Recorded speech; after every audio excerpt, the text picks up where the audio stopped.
100 થી વધારે દીકરાઓને જમીન નથી, મકાન નથી, એક આંખ કાચની નાખી, પપ્પાની ગેરહાજરી છે તો પણ લગ્ન લાઈફ લાઈનમાં કરાવ્યા છે અને પાલક પિતા તરીકેની સાઇન મેં કરી છે. તો એને તમે પ્રેક્ટિકલ વેથી એવું સમજાવો છો કે હકીકતમાં જે જરૂરી છે ઈ પકડો અને પાત્ર જુઓ. હું એક જ વાત કહેતો હોય કે છોકરો જેની સાથે ત્યારે લગ્ન કરવાના છે ને એ પાતાળમાંથી પાણી કાઢે એવો દીકરો હોવો જોઈએ. એ પાત્ર તમને હું આપીશ. અમારું કામ છે દીકરી દત્તક યોજના, એટલે કે 18 વર્ષથી લઈને 55 વર્ષની કોઈ પણ સમાજની દીકરી હોય એને સગાઈ અને લગ્ન માટે દત્તક લેવી. યોજનામાં આપણે દીકરીના પરિવાર પાસેથી કોઈ રૂપિયો ચાર્જ કરીએ છીએ? આજ સુધીમાં લીધો નથી, જીવી ત્યાં સુધી લેવા માંગતા નથી. એનું કંકુની ડાબલી નથી વાપરતા. લાઇફલાઇન યુનાઇટેડ ફાઉન્ડેશન ખાલી સુરત પૂરતું સીમિત છે કે પછી ઓલ ઓવર એરિયામાં કવર અપ કરેલું છે? અત્યારે હાલમાં કરંટમાં 17 થી વધારે દેશોમાં તમે દીકરીના લગ્ન કરીને મોકલ્યા છે. કોઈ પણ હિસાબે સગાઈ સંબંધ છૂટાછેડા છે એને અટકાવવા છે, નાબૂદ કરવા છે, બંધ કરવા છે. એના માટે અમારે જે કરવું પડશે ને 24 કલાક દોડવું પડશે, 24 કલાક દોડશું. CID ક્રાઇમ મિસિંગ સેલમાં કોઓર્ડિનેટર તરીકે 4 વર્ષ પોલીસ ખાતામાં કામ કર્યું. અમેરિકાનો award, Dubai police award, parliament award, 4 તો વર્લ્ડ રેકોર્ડ મારા નામ. 7 ગુજરાતી બોટાદ ભણેલો, ગામડામાં ભણેલો માણસ 7 ભણવા જ મળ્યો અને છતાં 4 દેશમાં કામ કરું છું. તો દીકરીઓના આશીર્વાદ છે. સગાઈ ન થવાના 6. તો સાહેબ એવો એકાદો મુદ્દો કે જે બંને પક્ષને તમે ટ્રેનિંગ આપતા હોય? જેટલું પણ ઘનશ્યામ ઇટાલિયા એક લાઈફલાઈને સર્જન કર્યું છે ને એ આખા સમાજને કોઈ પણ જ્ઞાતિનાને લઈ જવું હોય તો ખુલ્લું છે અને કોઈ પાસવર્ડ કે લોક નથી. એ મારી ચેલેન્જ છે સાહેબ. એવા દીકરા સાથે મારે પરણાવવા છે. અત્યારે પણ લિસ્ટ છે, પણ મારે 50મું 51મું થાય ને તો હું લિસ્ટ મૂકવાનો સોશિયલ મીડિયા. મેં જનક મેલ આપણે એવો બનાવ્યો છે કે એક દિવસમાં 11 દીકરીનો જોવાનું ગોઠવા. 4 વખત મુલાકાત થઈ ગયા અને મને એટલી મોટી ઓફર આપી છે. આ અત્યારે જે કામ અમે કરી રહ્યા છીએ એ માત્ર 5% છે. હજી તો મારે 95% કામ કરવાનું. લગ્ન પછી આવતા પ્રશ્નનું સોલ્યુશન એની માસ્ટર કી એટલે લાઈફલાઈન છે. સાહેબ એક લાઈનમાં કેવું હોય કે ઘનશ્યામ ઇટાલિયા કોણ છે તો તમે શું કહેશો? કોઈ પણ જ્ઞાતિનો કોઈ પણ માણસ આવશે એને 24 કલાક આપતો અને ફરતો હરતો ફરતો માણસ એટલે ઘનશ્યામ ઇટાલિયા. નમસ્કાર મિત્રો, સ્વાગત છે તમારું વોઇસ ઓફ વિઝનરી પોડકાસ્ટની અંદર. આજે હું તમને એક એવા વ્યક્તિત્વનું ઉદાહરણ આપીશ કે જે પોતે એક સેવાનું પ્રતિબિંબ છે. આજે લાઇફલાઇન યુનાઇટેડ ફાઉન્ડેશનની થોડી ઘણી વાતો કરવાનું મને રસ છે. સાથે આપણે એક એવા પિતાને મળશું કે જેને 5000 દીકરીઓના મેરેજ કરાવવાનું સંકલ્પ લીધું છે, એટલે કે દીકરી દત્તક યોજના. આપણે આજે જોશું કે એક સરળ વ્યક્તિની અસાધારણ યાત્રા. ચાલો મળીએ સહાયથી સંસ્કાર સુધી અને મુલાકાત કરીએ ઘનશ્યામભાઈ ઇટાલિયા સાથે. કેમ છો ઘનશ્યામભાઈ? મજામાં. નમસ્કાર. નમસ્કાર. તમને સાહેબ આ ટ્રસ્ટ શરૂ કરવાનો વિચાર કઈ રીતના આવ્યો હતો? અમે એક યુવા જાગૃતિ ગ્રુપ ચલાવતા હતા, નાની મોટી એક્ટિવિટી કરતા હતા. યુવા જાગૃતિ ગ્રુપ શરૂ કરવાનો વિચાર ક્યાંથી આવ્યો ને એ વિચારથી આ વિચાર છે. હીરામાં જવાનું થાય ત્યારે આપણને એમ થાય કે આ બધા જેટલા હીરા ઘસવાવાળા વ્યક્તિ છે એક એક હીરા છે એક એક વિષયના, તો એને કોઈ ઘસવાવાળો મળી જાય તો બધા હીરા બની જાય. હીરા ઘસવાવાળાને ઘસવાવાળો મળી જાય તો. એટલે રાત્રે અમે ભેગા થતા હતા બધા, યુવા જાગૃતિ ગ્રુપ નામ આપ્યું હતું. અને જેને જે વિચાર હોય, વિષય મનગમતો હોય એવા વ્યક્તિને લાવીને ડિસ્કસ કરાવી. સેમિનાર કે એવું કોઈ નહીં, ટ્રેનિંગ. એ સમયે તો ક્યાં એવું સેમિનાર ને ટ્રેનિંગ નહોતું. અને એમાંથી એક એક વ્યક્તિ નીકળતા ગયા. નામ આપું ને તો અત્યારે લિસ્ટ બહુ મોટું છે કે કોઈ કલાકાર બન્યા, કોઈ ગેરેજ સારી ચલાવી શકે છે, એમાંથી હીરા ઘસવાવાળા. તો એમાંથી એક મિત્ર એવું કીધું કે તમે ટ્રસ્ટ રજિસ્ટ્રેશન કરાવો. હવે ક્યાં કરાવવું કેમ કરાવવું કંઈ ખબર જ નહીં, પણ તોય કે તમે વધારે લોકો જોડાય ને વધારે કામ સારી રીતે. એટલે યુવા જાગૃતિ ગ્રુપ ચલાવતા થાય એમાંથી આ ટ્રસ્ટ રજિસ્ટ્રેશન કરવાનો વિચાર આવ્યો. 2009થી રજિસ્ટ્રેશન કરાવ્યું. આ 17મું વર્ષ ચાલે છે સંસ્થાને. લાઇફલાઇન ચેરિટેબલ ટ્રસ્ટ એટલે કે યુનાઇટેડ ફાઉન્ડેશન, આપણે આ નામ કઈ રીતના રાખ્યું સર? હા, લાઇફલાઇન ચેરિટેબલ ટ્રસ્ટ 2009થી રજિસ્ટ્રેશન મેં કીધું એ પ્રમાણે થયું છે. ત્યાર પછી નાની મોટી એક્ટિવિટી, વડીલ મંતરંગ યાત્રા હોય, કતારગામ પોલીસ સ્ટેશનમાં પોલીસ કુટુંબ સહાયતા કેન્દ્ર હોય, આઇસોલેશન સેન્ટર હોય, ઘણા બધા વિવિધ એક્ટિવિટી કરતાં 2020થી કતારગામ પોલીસ સ્ટેશનમાં અમે જે પોલીસ કુટુંબ સહાયતા કેન્દ્ર ચલાવતા હતા, સમાધાન માટેની ઓફિસ સરકારશ્રી એટલે કમિશનરમાંથી અમને ફાળવેલી હતી. એમાં માત્ર સમાધાન કરતા હતા પતિ પત્નીના ઝઘડાના. એમાંથી ખ્યાલ આવ્યો કે 3700 કેસ પતિ પત્નીના ઝઘડાના આવ્યા. આજે તો આપણે સેન્ટર આપ્યું છે, કાઉન્સેલિંગ કરીને 1000 સમાધાન આપણે કરાવ્યા, ઓન પેપર કમિશનરને જમા કરાવ્યા છે. એ રેકોર્ડ છે. એક પોલીસ સ્ટેશનમાં 1000 સમાધાન થયા હોય, ઓન પેપરને હજુ પણ મારી પાસે સાહિત્ય છે. પણ હવે આગામી દિવસોમાં નવી પેઢી જેને મામા માસી કુટુંબ નથી, બહુ ટૂંકી સિંગલ ચાઇલ્ડ થઈ ગયું છે, તો એને જ્યારે સમાધાનમાં બેસવાનું થશે ત્યાં કોઈ બેસવાનું નથી. કોર્ટનું ભારણ ઘટે છે, પોલીસ સ્ટેશને ધક્કા થાય છે, જે કંઈ વગેરે વગેરે. આ ઘટાડવા માટે એટલે કે છૂટાછેડા થઈ ગયા છે, પતિ પત્નીના ઝઘડા અને છૂટાછેડા, એને ઓછા કરવા, ઘટાડવા માટેનું કંઈક કરવું પડશે, મૂળમાં જવું છે. એટલે 3700 કેસ પતિ પત્નીના એવા એની સ્ટડી કરી અમે કે ખરેખર આ લોકોના પોલીસ સ્ટેશન સુધી આવવાનું કારણ શું છે. એટલે અમને 3 મુખ્ય કારણ હાથમાં આવ્યા. એક, જ્યારે પણ સગાઈ સંબંધમાં જોડે છે ત્યારે ખોટું બોલીને લગ્ન કરવા. માત્ર છોકરાની નહીં વાત કરી, બંને પક્ષમાંથી ડિગ્રી ન હોય તો ડિગ્રી બતાવી દેવું, છુપાવી દેવું, ઉંમર છુપાવી, પોતાનું મકાન ન હોય તો પોતાનું બતાવી, ઘણી બધી વાતો. ત્યાર પછી બીજું છે સ્વભાવ પતિ પત્નીના ન મળવા, ઉત્તર દક્ષિણ જવો. અને ત્રીજું છે મેડિકલ ખામી. લગ્ન કરવાના હોય, સગાઈ કરવાની હોય ત્યારે કોઈ માનસિક બીમારીની દવા દીકરા દીકરીને કોઈ પણ ચાલતી હોય, થાઇરોઇડની બીમારી હોય, કિડનીની કાંઈ પણ હોય તો એ છુપાવે. લગ્ન પછી તો ઓરિજિનલ ખબર પડવાની છે કે આ દવા લે છે. જનરલી માથાકૂટો શરૂ થાય અને છૂટાછેડા સુધી પહોંચતી હોય છે. આ અમને ધ્યાનમાં આવ્યું એટલે એના ડીપમાં ગયા. એમાં કાઉન્સલરો, નિવૃત્ત અધિકારીઓ, નિવૃત્ત જજો, આ બધાને બેસાડ્યા, જ્યોતિષશાસ્ત્રોને, અને મૂળમાં જઈ અને આની ઉપર કંઈક કામ કરવું ન કરતા એવું શરૂ કર્યું. અને 2020થી અમે દીકરી દત્તક યોજના શરૂ કરી. દીકરી દત્તક યોજના એટલે સગાઈ અને લગ્ન માટેની નવી સેવા. આખા વિશ્વની અંદર કોઈ પણ દીકરી, કોઈ પણ સમાજની દીકરી હોય એને દત્તક લેવી. 18 થી 55 વર્ષની, પહેલી વાર હોય, બીજી વાર હોય, ત્રીજી વાર હોય, બાળક સાથે હોય, બાળક વગર હોય, એને સામેના પાત્ર માટે એટલે કે સગાઈ કરવા માટે દત્તક લેવાની. ભણવાનું, ઉછેર થવાનું એના ઘરે જ છે, એના મમ્મી પપ્પાને ઘરે. સગાઈ સંબંધ કરવાનો હોય ત્યારે જ આપણે ત્યાં આવતી હોય. અને આ પ્રોજેક્ટનું નામ આપ્યું અમે દીકરી દત્તક યોજના. લાઇફલાઇન ચેરિટેબલ ટ્રસ્ટ 17 વર્ષથી ચાલે છે, પણ વિદેશોમાં 17 દેશમાં કામ કરવાનું થયું ત્યારે અમે લાઇફલાઇન યુનાઇટેડ ફાઉન્ડેશન નામ આપ્યું અને એ સેક્શન 8 કંપની કહેવાય, એની અંદર અમે શરૂઆત કરી છે. આ દીકરી દત્તક યોજના વિશે થોડુંક જણાવો. હા, દીકરી દત્તક યોજના એટલે મેં જે તમને વાત કરી એ પ્રમાણે કે જે કારણ છૂટાછેડા થવાના 3 હતા કારણો. પહેલું કારણ હતું ખોટું બોલી લગ્ન કરવા. એમાં અમે સગાઈ કરતા પહેલા દીકરા અને દીકરીને ઓન પેપર એમ બોલે કે 37,000 મારા પગાર છે, તો 37,000નું પ્રૂફ એને મૂકવું પડે, પગાર સ્લીપ. મારે આ મકાન છે તો એનો દસ્તાવેજની ઝેરોક્સ મૂકવી પડે.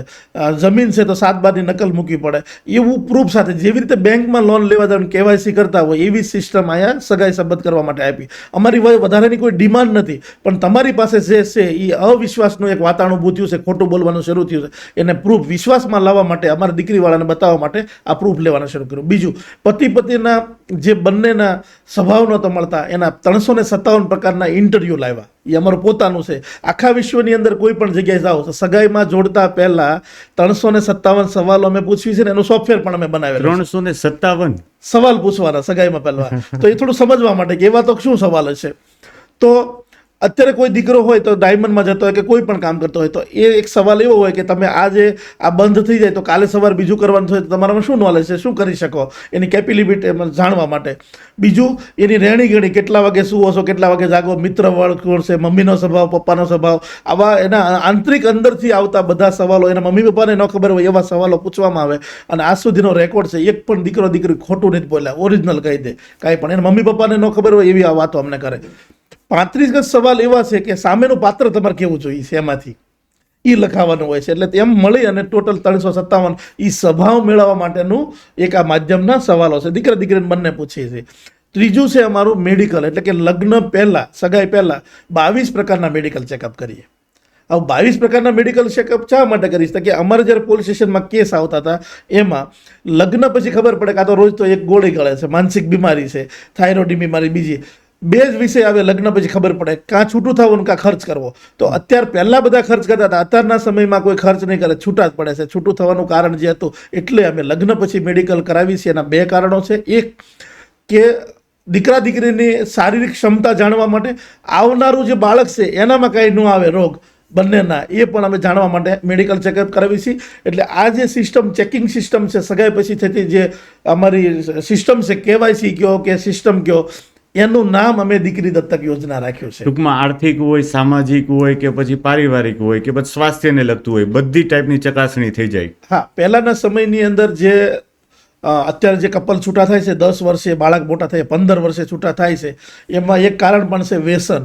તો અમારે ત્યાં મેડિકલ ચેકઅપ થાય ને એમાં વ્યસનનો પણ રિપોર્ટ થાય છે. છોકરો છોકરી પણ કરતો હોય ને તો વ્યસન ખોટું ન બોલી શકે, છેલ્લે મેડિકલમાં રિપોર્ટ થઈ જતો હોય. એટલે આવી રીતે અમે દીકરી દત્તક યોજના ચલાવી છે. આખા વિશ્વની અંદર કોઈ પણ સમાજની દીકરી હોય એને 1 પણ રૂપિયાનો ખર્ચ કરવાનો નથી. એની કંકોની ડાબલી પણ અમે વાપરતા નથી. એના કુળદેવી અને ગણપતિ તેને લાવવાના હોય છે. અને વીવીઆઈપી લગ્ન કરી છે. લગ્ન ખાલી કરવા ખાતર કરતા નથી. 15 વર્ષની પાલક પિતા તરીકે નોટરીમાં 300ની નોટરીમાં હું પોતે જવાબદારી લઉં છું. 15 વર્ષની આ દીકરીની જવાબદારી મારી છે. ઓકે, તમારાથી ઘણા બધા લોકો પ્રભાવિત પણ છે અને તમે સમાજની અંદર આ એક સમસ્યાનું સમાધાન કરો છો. તમારા મત મુજબ સેવા શું છે? સેવાનો તમે શબ્દ વાપર્યો ને ત્યારે 2 પ્રકારની ભાવના, એટલે કે જે મેં અનુભવ કર્યો છે એ પ્રમાણે. પહેલાં આપણને એવું હોય કે ભાઈ હું આ બધું કરીશ એટલે ઓળખાણ થશે અને લોકોને મળીશ તો મને કાંઈક નવું કરવું હશે, તો એવી લાલચને લોભ લાલચથી અત્યારના યુવાનોએ કોઈ પણ સેવાના માધ્યમમાં ચડતા હોય. મારી ઓળખાણ થાય, કોઈ અધિકારી ખાતે ફોટો પડે, સોશિયલ મીડિયામાં મૂકીને કંઈક પણ આગળ વધીએ એવી ભાવનાવાળી એક વ્યક્તિ હોય છે. અને બીજી ભાવનાવાળી એક વ્યક્તિ સેવાના માધ્યમમાં હોય એ ગાંડો જ માણસ હોય. લોકોનું ભલું જે રીતે થાય, મારું થાય કે ન થાય, લોકોનું ભલું થાય છે, એવી 2 પ્રકારની સેવા હોય છે.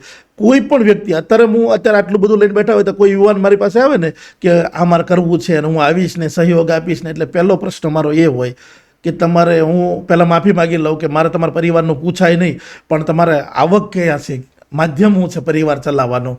તો મને વાત કરે એટલે આપણા ક્રાઇટેરિયામાં ન આવતો એટલે હું વણ માગી સલાહ આપું કે ભાઈ પહેલાં એક કામ કરો કે પહેલાં વ્યક્તિ વિકાસ છે, પછી પરિવાર આવે છે, પછી કુટુંબ આવે, ગામ આવે અને પછી રાષ્ટ્ર આવે છે. આપણે સીધે રાષ્ટ્રને બથ ભરવી નથી, નહીં તો કુટુંબ વિખાઈ જશે ને આપણે વિખાઈ જશું. એટલે એક અમે સૂત્ર આપ્યું હતું, ચાલો આપણે આપણી સેવા કરીએ.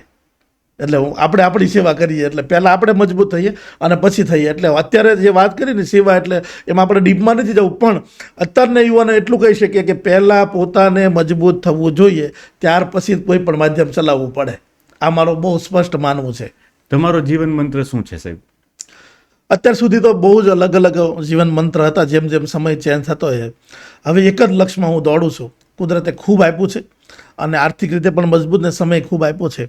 મારે 5000 દીકરીઓને કન્યાદાન કરવું છે અને એ મારી બ્લુ પ્રિન્ટ એકદમ ફિક્સ છે. 2030 સુધીમાં 5000 દીકરીઓને કન્યાદાન કરવું છે અને સવાર સાંજ અમે ભગવાનને પ્રાર્થના કરીએ છીએ. અને મારી ખુલ્લી ચેલેન્જ કહો કે એવી ચેલેન્જ ભગવાન સાહેબે ન કરી શકાય, પણ 5000 દીકરીઓને કન્યાદાન દીધા વગર મારે મરવું પણ નથી. આવું ભગવાનને મેં કહી દીધું છે અને એ પ્રમાણે કુદરત ચલાવે છે. આ બધું એ સંકલ્પ શક્તિ છે આ તમારી, કમ્પ્લીટ છે અને જે પ્રમાણે કુદરત સાથ સહકાર અત્યારે આપે છે. તમને ઈશ્વર પ્રત્યે શ્રદ્ધા કેટલી? ખૂબ. હું શ્રદ્ધા અને અશ્રદ્ધામાં નહીં પડું, પણ કોઈ પણ કાર્ય શરૂ કરતાં પહેલાં અમે પૂછીએ, અમારા હૃદયને મનને પૂછીએ કે તારી મંજૂરી છે, તો જ અમે આગળ વધીએ છીએ. કોઈ પણ કામ હોય, નાનામાં નાનું કામ હોય ને તો એકવાર આંખ બંધ કરીને પૂછીએ તો એ ઈશ્વર જ છે. આપણે અંતરાત્માને પૂછીએ છીએ અને એ પ્રમાણે આપણે ચાલીએ છીએ. ઘનશ્યામભાઈ, સમાજની અંદર ઘણી બધી સમસ્યાઓ છે, એમાંથી કોઈ એવી સમસ્યા કે જે તમને દુઃખ આપતી હોય ને તમને એમ થાય કે આ સમસ્યા સમાજમાંથી નીકળી જવી જોઈએ અને જે માટે તમે પણ કંઈક કરવા માંગતા હોય? મલ્ટિપલ બહુ જ બધી સમસ્યા છે. આપણે નીકળીએ ને લગભગ બધા દુઃખી જ છે. જ્યાં જોઈ ત્યાં નાની નાની વાતમાં બધે દુઃખી જ હોય. કોઈ પણ વિષયમાં કેન્સરની હોસ્પિટલમાં જાઓ તો ઓહો કેટલા બધાને કેન્સર થઈ ગયા છે, આ છે તે. પણ મને મારા ઘર પોતપોતાની રીતે બધા પ્રવૃત્તિ કરતા હોય. મારા મનગમતી પ્રવૃત્તિ અને મને જે દુઃખ લાગતું હોય ને મોટું છે છૂટાછેડા થવાનું. જે છૂટાછેડા થઈ રહ્યા છે એને કોઈ પણ રીતે અટકાવવા છે. 2 વસ્તુ સમસ્યા અત્યારે સમાજમાં છે. એક, સગાઈ ન થવી અને સગાઈ થયા પછી લગ્ન પછી છૂટાછેડા થવા. તો મારા વિચાર અને મને ગમતું કામ હોય અને દુઃખ લાગતું હોય એવું અત્યારના સમયની અંદર એ છે કે જે વડીલ મા બાપ હોય, જેને બેન ન હોય, છોકરી ન હોય અને 3 દીકરા ઉંમર લાયક થઈ ગયા હોય અને જાતે રસોઈ બનાવવી પડે, જાતે ઘરકામ કરવું પડે, એ જ્યારે સાંભળીએ છીએ ને જોઈએ છીએ ને ત્યારે ખૂબ દુઃખ લાગે છે. એટલે હું મારા વિષયમાં મને એવું લાગે છે કે કોઈ પણ સંજોગોમાં આ સમસ્યાને દૂર કરવી છે અને એના માટે હું રાત દિવસ એક કરી રહ્યો છું. અત્યારે બાળપણમાં સાહેબ ક્યારે એવી ઘટના બનેલી કે જેનાથી તમને એમ થયું હોય કે મારે જીવન સામાજિક સેવા એટલે કે સોશિયલ સર્વિસમાં લાગી જવું છે? ઘટના તો નહીં બનેલી, પણ મારો ઉછેર છે ને BAPSમાં થયેલો. ઓકે. એટલે હું ત્યાંથી જોડાયેલો છું. મારા ગુરુ પ્રમુખ સ્વામીના અત્યારના જે હયાત છે એ મહંત સ્વામી મહારાજ છે. એટલે મારો પહેલેથી સેવાના ભાવમાં મારી પેઢીઓ તે વર્ષોથી, એટલે કે મારા પપ્પાના મોટા ભાઈ પણ સાધુ હતા એટલે સ્વામિનારાયણ સંપ્રદાયમાં છે, અત્યારે છે જ હયાત. તો તો અમારો ઉછેર જ તે લોકોને ભલું કરવામાં, એટલે બીજાના ભલામાં આપણું ભલું, યોગી બાપા અમારે કહેતા હતા. એટલે એ સ્વભાવથી અમે વણાયેલા છો, એટલે સોશિયલ કામમાં વધારે એટલે અમે ઇન્વોલ્વ છીએ. કોઈ ઘટના બનીને અમે આવ્યા હોય એવું મારામાં તો નથી, પણ અમારું પહેલેથી લોહીમાં વણાયેલું છે, એટલે અમે સેવાના ભાવમાં દોડાયેલા છીએ. તમે હમણાં થોડોક સમય પહેલા કીધું કે પોલીસ સ્ટેશનની અંદર આપણે તમે 1000 પરિવારના સમાધાન કરાવેલા છે. તો એ બંને બાજુના પરિવાર હોય તો સ્ત્રી બાજુથી પ્રશ્ન હોય, ક્યારેક પુરુષ બાજુથી પ્રશ્ન હોય, તો બંને પક્ષને સાંભળીને સમાધાન કઈ રીતના કરાવતા તમે? હા, બહુ મહત્વનો પ્રશ્ન પૂછ્યો. તો એની છે ને સિટિંગ થાય, 1 સિટિંગ થાય, 2 સિટિંગ થાય, 3 સિટિંગ થાય, અલગ અલગ આપણે બોલાવતા હોય. 3700 પોલીસ સ્ટેશનમાં કેસ આવ્યા અને 1000 સમાધાન અમે કરાવ્યા ઓન પેપર, ખાલી વાતો નહીં. એમાં 5 વખત મારી ઉપર હુમલો થયો અને 2 પોલીસ કેસ થયેલા છે અત્યાર સુધીમાં, કે તું કોણ બોલાવવા વાળો, તું કોણ કરવા વાળો. એમાં તો બહુ કહેવાય ને સિરિયસ મેટર, એટલે બહુ ડરીને રહેવું પડે એવું, કારણ કે બધા ખુખાર હોય, બે ગરમ થઈને જ આવ્યા હોય. સમજાવવાની એક સિસ્ટમ હોય છે. એ બેઠા અને કાઉન્સેલિંગ શરૂ થાય ને જ્યારે વાત કરવામાં, એ વાતને પકડવાની હોય. એક્ઝામ્પલ તરીકે અમારે ત્યાં હમણાં ઘટના બનેલી, હું નામ સાથે નહીં કહું, પણ અમે એક દીકરીના લગ્ન કર્યા અમદાવાદ. એ દીકરીનું ઓલરેડી છૂટું થયેલું અને એક બાળકી 3 વર્ષની 4 વર્ષની સાથે લગ્ન થયા. સરસ મજાનું 1 મહિનામાં પ્રશ્ન શરૂ થયા. 1 મહિનામાં પ્રશ્ન થયા એટલે બંને પક્ષને અમદાવાદથી બોલાવી છીએ ઓફિસ અને વાર્તાલાપ કરીએ છીએ.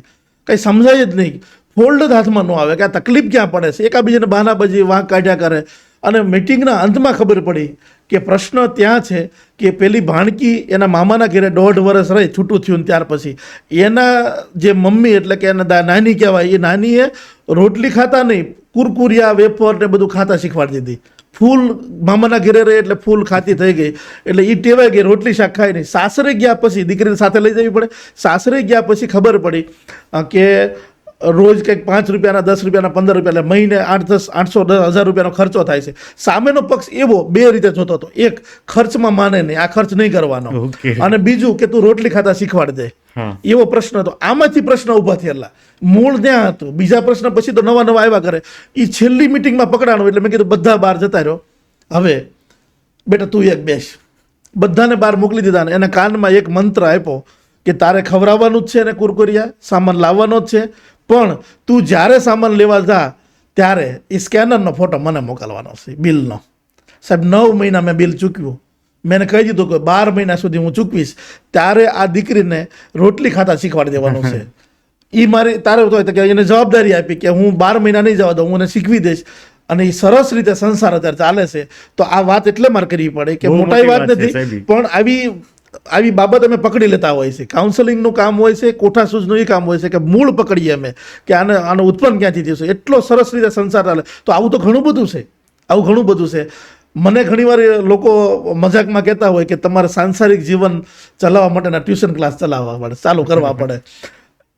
એ અમે પોતે પણ જીવી છીએ અને આટલા બધા કેસ જીવ્યા પછી ખબર પડી કે ખરેખર નાની એવી જ બાબત હોય, પણ એ એક બાબતમાં પછી તો નવા પ્રશ્ન ઊભા થાય. તો જ્યારે પણ તમે જે પ્રશ્ન કીધો મૂળ એક ટૂંકમાં કહીએ તો જ્યારે એ સિટિંગને વાર્તાલાપ કરવાનું શરૂ થાય ત્યારે એમાંથી જ પકડી લેવાનું હોય છે કાઉન્સલરને સમાધાન કરવાનું. અને એની ઉપર ડીપમાં જતા જઈએ કેમ આ ડૉક્ટર પહેલાં સ્કેન સિટી સ્કેન કરાવો, બ્લડ ચેક કરાવો, તો એમાંથી ઘણીવાર કેટલાય રિપોર્ટ કરાવીને હાથમાં જ ન આવે. છેલ્લે ખબર પડે કે તમારે છે ને ઘૂંટણમાં નસ દબાય છે, બીજા કેટલા રિપોર્ટ કરાવી નાખે. એવી જ રીતે આ બાબત હોય છે, એમાંથી પકડવાનું હોય છે. જે કાઉન્સલર હોય ને એનું કામ આ હોય છે. તમે જ્યારે આપણે આ 1000 સમાધાન કરાવ્યા તો એમાં કોઈ ચાર્જિસ લેતા સહાયતા કેન્દ્રની અંદર? હા, lifeline charitable trust, lifeline United foundation 17 વર્ષ થઈ ગયા. આ કોઈ ધર્મની સંસ્થા નથી, કોઈ જ્ઞાતિની સંસ્થા નથી. 25-50 ટ્રસ્ટીઓ ભેગા થઈને મળીને ચલાવતા એવું કોઈ નથી. અમારી ફેમિલી સંસ્થા છે. શરૂ કર્યું ત્યારથી લઈને આજ સુધીમાં 1 પણ રૂપિયાનું ડોનેશન અમે લીધું નથી અને જીવવી ત્યાં સુધી લેવા માંગતા નથી. તો આ 1000 સમાધાન તમે ફ્રીમાં કરાવી દીધા છે? હા, ત્યાં 2 રીતે કામ આવતા હતા. અમે 4 વર્ષ ઓફિસ ચલાવી, 2 વર્ષ સરકારનો પગાર આવ્યો કાઉન્સલરનો. ઓફિસ તો મફત પોલીસ સ્ટેશનમાં હતી, લાઇટ બિલ સીધું આવતું હતું પોલીસ સ્ટેશનમાં. અમારે સફાઈના જ ખર્ચો આપવો પડતો હતો. 2 વર્ષ મેં જાતે ચલાવી. મારું આગળનું પોડકાસ્ટ તમે જોશો, એક છે એમાં હું ઘરે મારી વાત કહેવા ન માગતો હોય, પણ મેડમ અચાનક બોલી ગયા હતા. એક સમય એવો આવ્યો હતો પોલીસ સ્ટેશનમાં, અમારી પાસે પગાર કરવાના પૈસા નહોતા અને મને શોખ હતો લક્કીનો. સોનાની લક્કી મેં વેચી અને પોલીસ સ્ટેશનમાં પગાર કર્યો હતો. એક સમય એવો આવ્યો હતો. એ મારું સપનું હતું કે પોલીસ સ્ટેશનમાં સમાધાન કરવા અને મારે ચલાવવું છે, એટલે તો એ પગાર કરવા માટે મારું સપનું પૂરું કરવા, મારી અપેક્ષા પૂરી કરવા માટે હું કોઈની પાસે લઈ ન શકું. છેલ્લે મારો ભત્રીજો સંભાળતો હતો, એ કહેતો 3 મહિનાનો પગાર ભેગો થઈ ગયો છે. મેં કીધું આ લકી તું વેચી નાખ, આપણે કોઈને કહેવા નથી જવું, કારણ કે આપણે કોઈને માનહામ નથી દીધા કે તમે ચલાવો. આ પરિસ્થિતિ ઉપર ચલાવી અને અહીં સુધી આપણે પહોંચ્યા છીએ. તો એમાં 5 હુમલા તમારી ઉપર થયા, એનું શું કારણ? હા, અત્યારે પણ એક કેસની મુદત ઉપર જાઉં છું. બંને પક્ષને જ્યારે બોલાવીને ત્યારે એમાં કોઈને કોઈ સગાવાલામાં થોડું ટેલેન્ટવાળું કે થોડું બોલકું હોય તો આપણે બોલાવીને કે તમારે અરજી કરી છે બેન અને તમારે આવવાનું છે, તો આપણને પહેલાં તો લેવા જ મળે, બરાબર, તમે કોણ બોલાવવાવાળા, તમે કોણ કરવાવાળા ને એવું રીતે. તો ચાલુ મિટિંગમાં હુમલા બહુ થાય. અત્યારે પણ અમારે બહુ એક માણસ તો મારે એવો રાખવો પડે છે, અને દરેક જગ્યાએ અમારે ત્યાં નહીં, દરેક જગ્યાએ કાઉન્સેલિંગની ઓફિસ કે સમાધાનની ઓફિસ તમે ધડબડાટી બોલે પહેલા, હા બોલે જ તે પહેલા તો આપણે છે ને એને બોલવા દેવા પડે, ખાલી થવા દેવા પડે. શરૂઆત પહેલા ખાલી કરી નાખી બંને પક્ષને, બહુ અવાજ આવે તો તમે આપણે એમ થાય કે દીકડી દેવી હમણાં મારી લઈ છે. એટલે ચાલુમાં આપણે એમ કહીએ કે ભાઈ તમે બેસો, તમને એવું નહીં તો તમને તમારો વારો આવશે, તમારે વાત કરવાની. કોર્ટમાં કેમ ચાલતું હોય એ રીતે તો ઘણીવાર ઘા કરી દે મોબાઈલનો, મારી લે, એવું પણ થયું છે. ધ્યાન રાખવું જ પડે આપણે. એ એનો વાંક નથી, એ જે પરિસ્થિતિ નિર્માણ થઈ હોય ને એમાં ઝપાઝપી બોલી જતી હોય, એ તૈયારી રાખવાની જ તે. આપણે સર દીકરી દત્તક યોજનાની વાત કરી, તો અત્યાર સુધીમાં કેટલી દીકરીઓને આ યોજનાનો લાભ મળેલો છે? ઓકે, 2020થી અમે શરૂઆત કરી. થોડી શરૂઆત થઈ ત્યાં કોરોના આવ્યો, એટલે થોડો પ્રસંગો થતા હતા.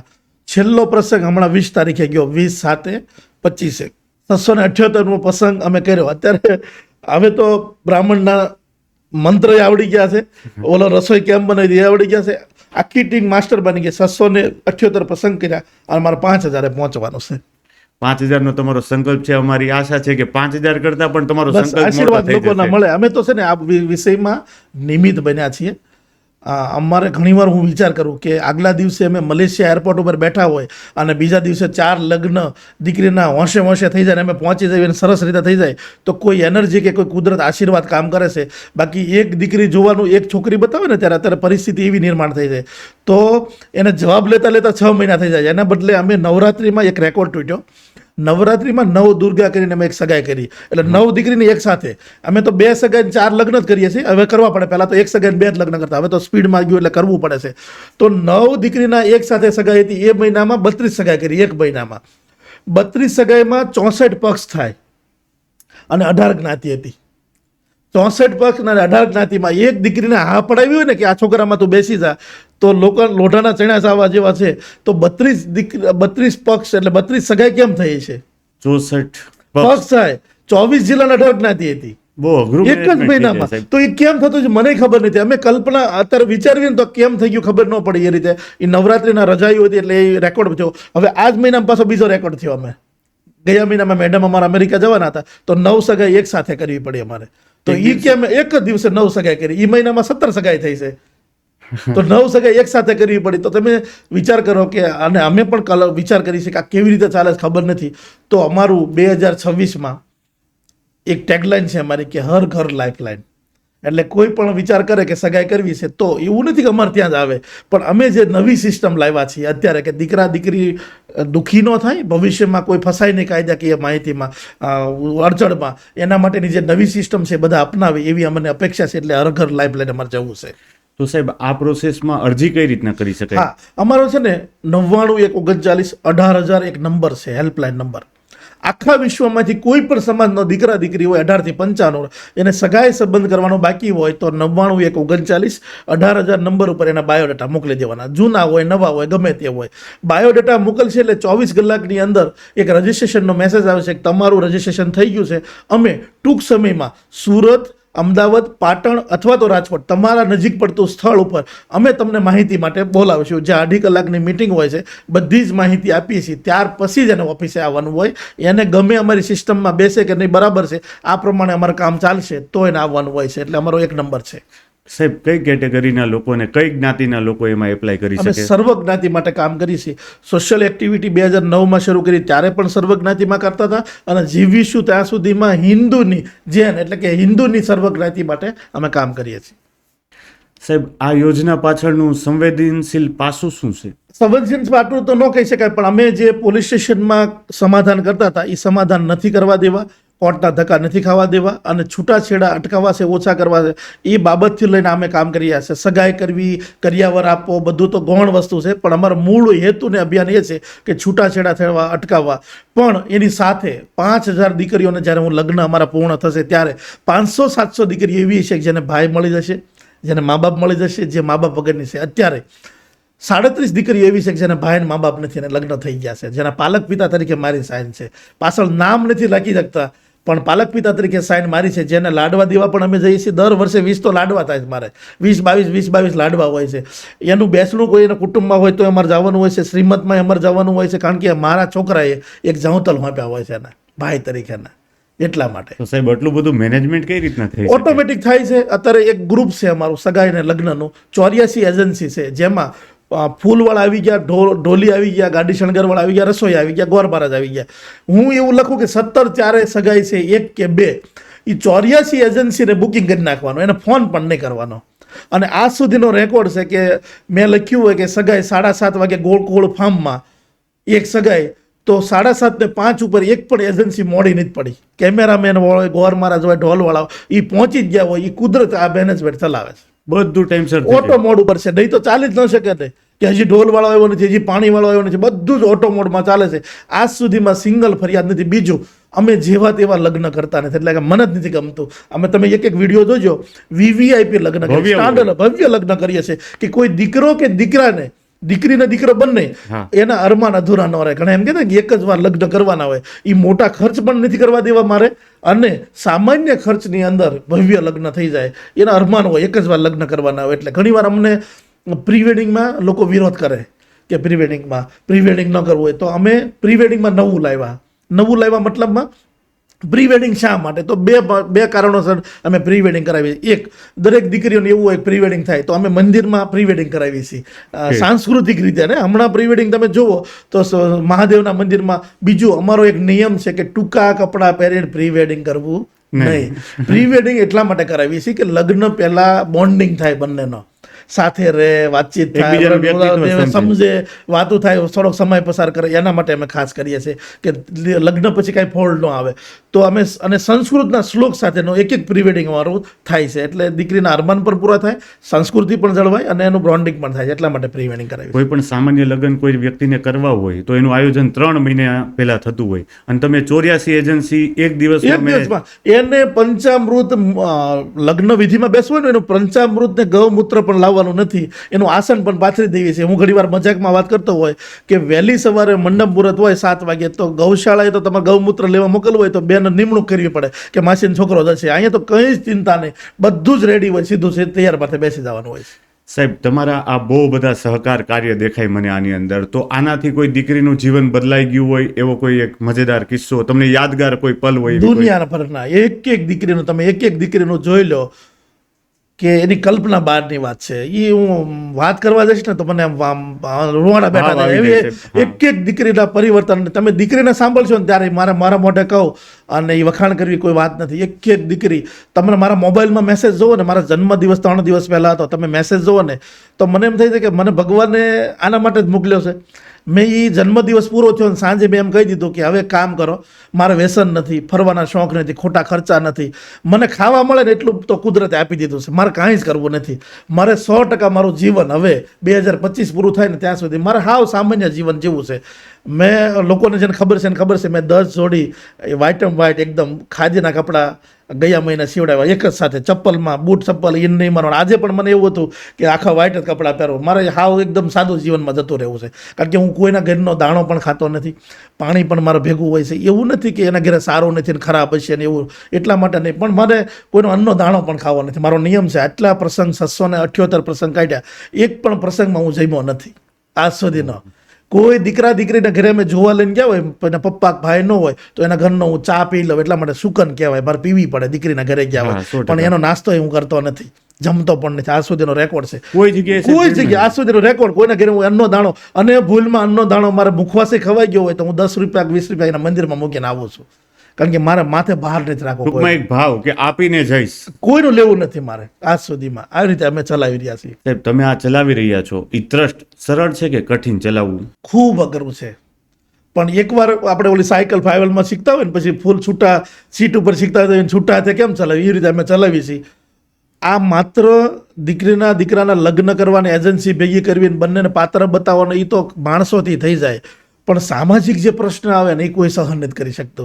તમે તાજેતરમાં તો અમે જ્યારે જનક મહેલનું ઓપનિંગ કર્યું દિવાળી પછી, ત્યાર પછી જે સામાજિક પ્રશ્ન ઊભા થયા હતા એ અગણિત હતા. એને દૂર કરતાં કરતાં આંખે આમ દમ આવી જાય. હા, વધારાની વાહિયાતો વાતો હોય, આપણે કાંઈ પણ નવું મૂકીએ ને એટલે લોકો રાહ જોઈ રહ્યા હોય. અને જો કે એમાં તમે ટેવાઈ ગયા છીએ. સામાજિક કાર્ય હોય કે બિઝનેસનું કાર્ય હોય એમાં નેગેટિવ કોમેન્ટ આવવી જ જોઈએ, વિરોધ થવા જ જોઈએ, તો જ તમે પ્રગતિ કરો. નહીં તો તમારા વખાણ કર્યા કરે. અમે જાહેર જીવનમાં વાતો કરીએ, જાહેર સ્ટેજ ઉપર વાતો કરીએ કે અમારા વખાણ કરીને નહીં જવાના. અમે છે ને સજેશનની પેટી રાખીએ છીએ. અમારી ભૂલો કાઢો તો અમે સારું કામ કરી શકશું. એટલે તમે જે વાત કરી એ પ્રમાણે સામાજિક પ્રહારોનો ખૂબ સહન કરવા પડે છે. એ સહન કરવા એટલે પડે છે કે મારે 5,000 કન્યાદાન કરવા છે એટલા માટે. અને કોઈ પણ સારું કામ હોય ખરાબ કામ હોય માણસોનો વિરોધ તો રહેવાનો. 20% છે જ. સાહેબ, દુનિયામાં દરેક ટ્રસ્ટ હોય એ ક્યાંક ને ક્યાંક દાનથી ચાલતું હોય, તો લાઇફલાઇન યુનાઇટેડ ફાઉન્ડેશન અત્યારે કઈ કઈ રીતે દાન સ્વીકારે છે? હા, આખા વિશ્વની અંદર જ્યાં પણ આગેવાન છે, સંસ્થા છે, અધિકારી, ડીસીએમડી જે કહેતા હોય ને આગેવાન આવતા હોય ને 1008, એ બધા અમારું કાર્ય જોઈને માથું કંજવાળે છે કે સારું ચાલે છે કેમ રીતે. ડોનેશન લેતો નથી તો આટલું ડોનેશન લેતા જ નથી. એક પણ રૂપિયાનું ડોનેશન લીધું નથી, જીવી ત્યાં સુધી લેતા તો ચાલે છે કેવી રીતે. બધા અમારે કોઈ પણ અમારું કાર્ય કોઈ આગેવાન પાસે ગમે ના ગયું હોય ને તો પહેલા પૂછે કે આ ચલાવે છે કેવી રીતે. તો હું બહુ જાહેર કેમેરાના સાથે સ્પષ્ટતા કરવા માંગુ છું. 2 પાર્ટ છે અમારા કામના. એક, દીકરાવાળાને ઘેરે ખર્ચ કરવાનો નથી, જે 10, 15, 20 લાખનો ખર્ચો કરે ને, સામાન્ય દીકરો હોય ને 8-10 લાખનો ખર્ચો કરે. એ કામ અમારી સંસ્થાની કમિટી, જે વડીલની કમિટી છે 11 જણાની, એ 20% કામ કરી દેશે. એના ઘેરે ફટાકડા નહીં ફોડવાના, ધુમાડા નહીં કરવાના, વધારાના કોઈ ખર્ચા નહીં કરવાના, જમણવાર નહીં કરવાના. એ વસ્તુ 20% કરી દેશે અમારી એજન્સી. 20% હતા એટલે 3-3.5 લાખ રૂપિયામાં છોકરી જોવાની, સગાઈ કરવાના, લગ્ન કરવાના, 3 ટાઈમ જમવાનું, એના મહેમાન આચરણ બધું જ, કેમેરામેન, પ્રી વેડિંગ વાળું બધું જ એની અંદર આવી જાય. 3-4 લાખમાં સાહેબ 3.5 લાખ રૂપિયામાં જોવાનું હોય તે આ થઈ જાય છે પૂરું. સગાઈ બંને પક્ષનું પૂરું થઈ જાય છે. એ દીકરી મફતમાં લગ્ન થઈ રહ્યા છે એટલે એજન્સી આપણને 20%માં કામ આપે છે. એટલે જે ઇવેન્ટનો પાર્ટ છે એ દીકરાવાળાની સાથે ભેગો થઈ જાય છે. રહી વાત કરિયાવરની બોન્ડ, એ અમારા પોતાના ભગવાને કહે છે કે 10%, 20% ભાગ કાઢવો પડે. દરેક કંપનીની અંદર મેં ભાગીદારી ભગવાનની રાખેલી છે. એક્ઝામ્પલ તરીકે મારી આઈટીની કંપની છે તો આઈટીની કંપનીમાં 12% માત્ર ને માત્ર કરિયાવરમાં જતો રહેશે. એવું ફર્મને જ્યારે બનાવીને કંપની ત્યારે લખી નાખેલું છે. એટલે મારો ભાગીદાર કે કોઈ માગે હા, મને સ્કૂલ ચાલે છે 100% કરિયાવરમાં જવા પડે એવી રીતે ફિક્સ કરેલા છે. એટલે કોઈ ભાગીદાર કે અમારા છોકરા ન માગી શકે, એ સીધા જતા રહે. એમાં ટૂંકમાં તમારી જે આવક થાય છે એમાંથી તમે એમાંથી જાય છે. એ ઓડિટમાં કોઈ અત્યારે પણ જોઈ શકે લોકો વ્હાઇટમાં. તમે દર વર્ષે ઓડિટ કરાવો છો? દર વર્ષે નહીં, જ્યારથી ચાલતો એ તો કરાવવું પડે જાહેર જેલમાં, નકર તો આપણે બધા કાન પકડે એમ છે. એ તો બહુ ક્લિયર રહેવું પડે એમાં. તો આપણે તો આમાં કોઈ નફો કે ફંડ હોતું નથી? કોઈ જ વસ્તુ નહીં. ક્યારે નાખવા પણ પડે છે. જે દીકરાની સિસ્ટમ ચાલે છે ને એમાં તો અમારી એક ક્રાઇટેરિયા છે કે આટલી સગાઈ થવી પડે, નકર પણ થાય. અત્યારે દર મહિને આ જનક મહેલ બનાવ્યો છે, ઓફિસ બનાવી. જનક મહેલની મારે વાત કરવી તમને ખાસ, મને યાદ આવી ગયો. લોકો અમને પૂછે કે જનક મહેલ શા માટે નામ રાખ્યું? ઓફિસ જ હોવી પડે ને, ઓફિસ. તો અત્યારે પણ ફોન આવે ને અમારા 18,000 નંબર પર, જનક મહેલથી વાત કરો છો એવું વાત થઈ ગયું વાતાવરણ ભેગું. તો જનક મહેલ અમે શા માટે રાખ્યો? જનક મહેલ રાખવાનું 2 કારણ હતા. એક, કે જ્યારે રાજા રજવાડા હતા એની કુંવરીને સ્વયંવર કરતા હતા, કોઈ કુંવરને લગ્ન કરવાના હોય તો એનું બળ અને કળ 2 ચેક કરતા હતા. કોઈ ધનુષ ભંગ કરાવે, કોઈ માછલીની આંખ વિંધાવતા હતા. તો અત્યારે તો અમારી પાસે ધનુષ નથી અને અમારી પાસે માછલી નથી કે અમારે બળ કોઈને ચેક કરવાના છે અને કોઈને ધનુષ ભંગાવી તો અત્યારના છોકરા તોડીએ કેમ નથી. તો અમે એની સામે ધનુષ ભંગ લાવ્યા છીએ.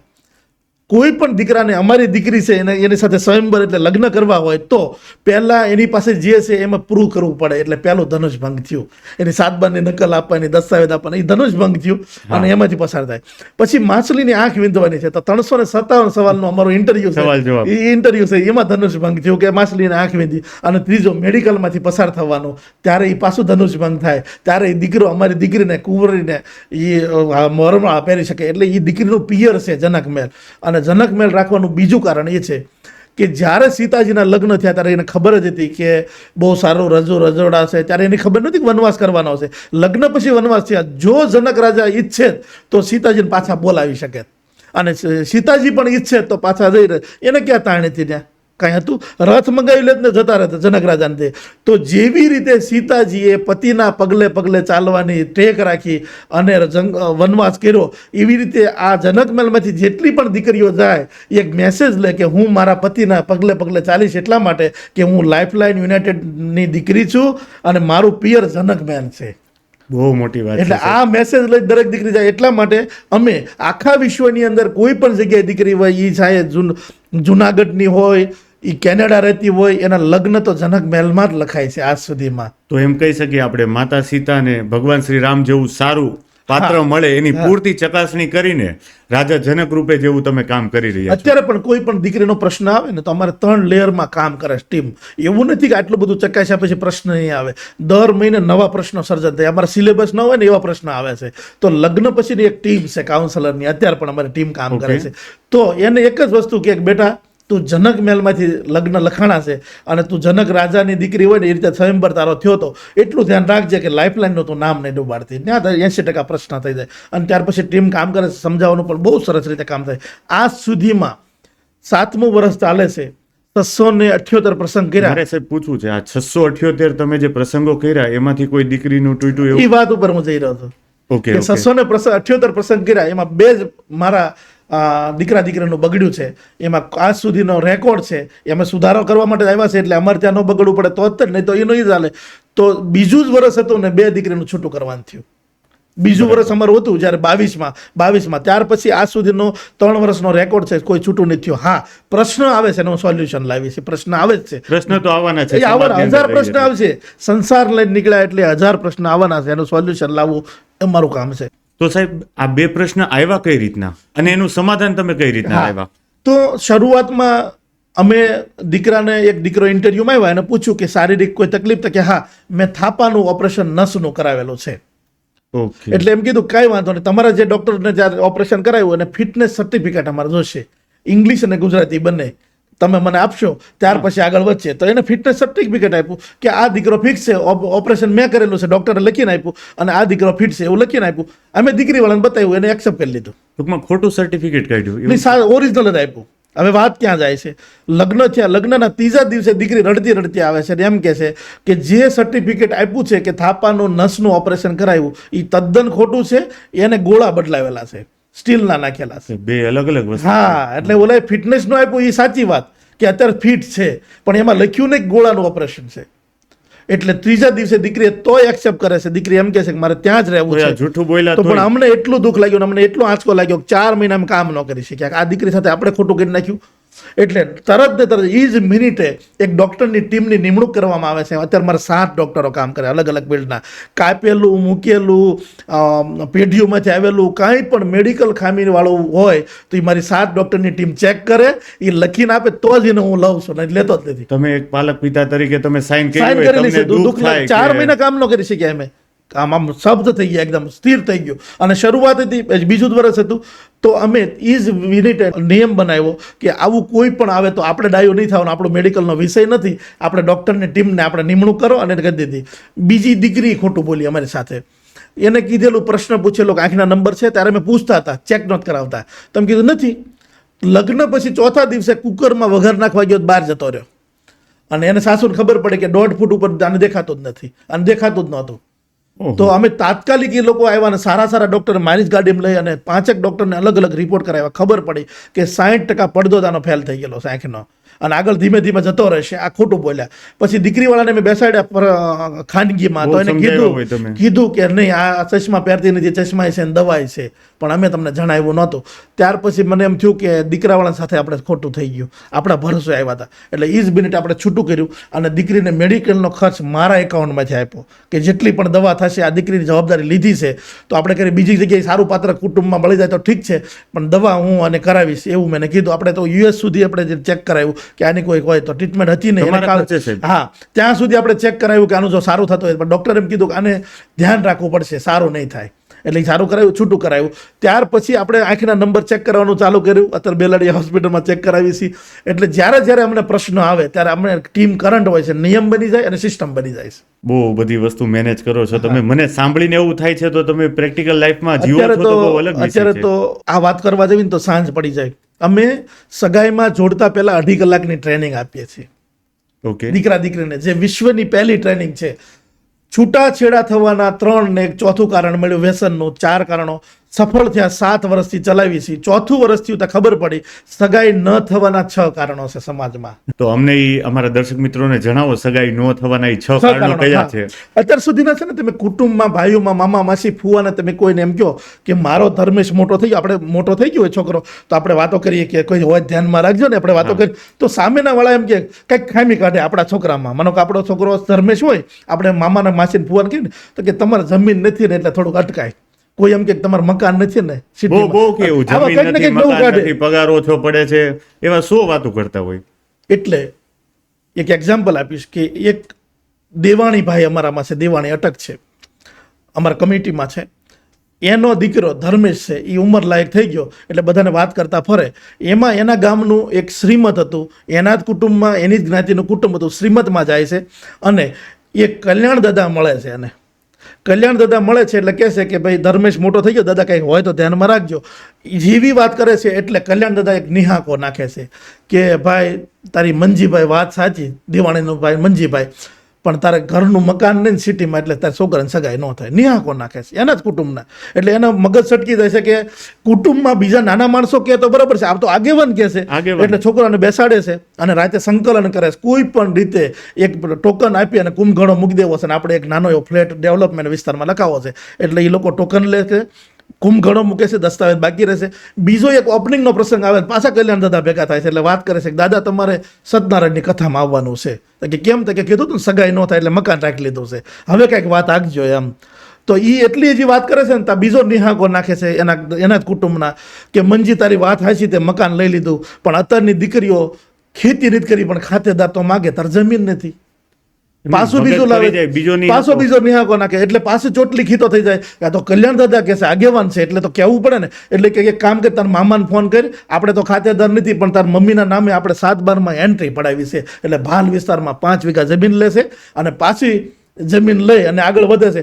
પાછો એક શ્રીમતનો પ્રસંગ આવે, પાછા કલ્યાણ દાદા ભેગા થાય છે. એટલે મંજીભાઈ એમ કહે છે કે મંજીભાઈ તમારે વાડીએ ભજીયાના પ્રોગ્રામમાં આવવાનું છે. તો કે કેમ? તો કે કીધું ને જમીન ન હોય, સગાઈ ન થાય, હવે કંઈક વાત અકાવજો. મકાન થઈ ગયું, જમીન થઈ ગઈ, હવે કંઈક વાત અકાવજો.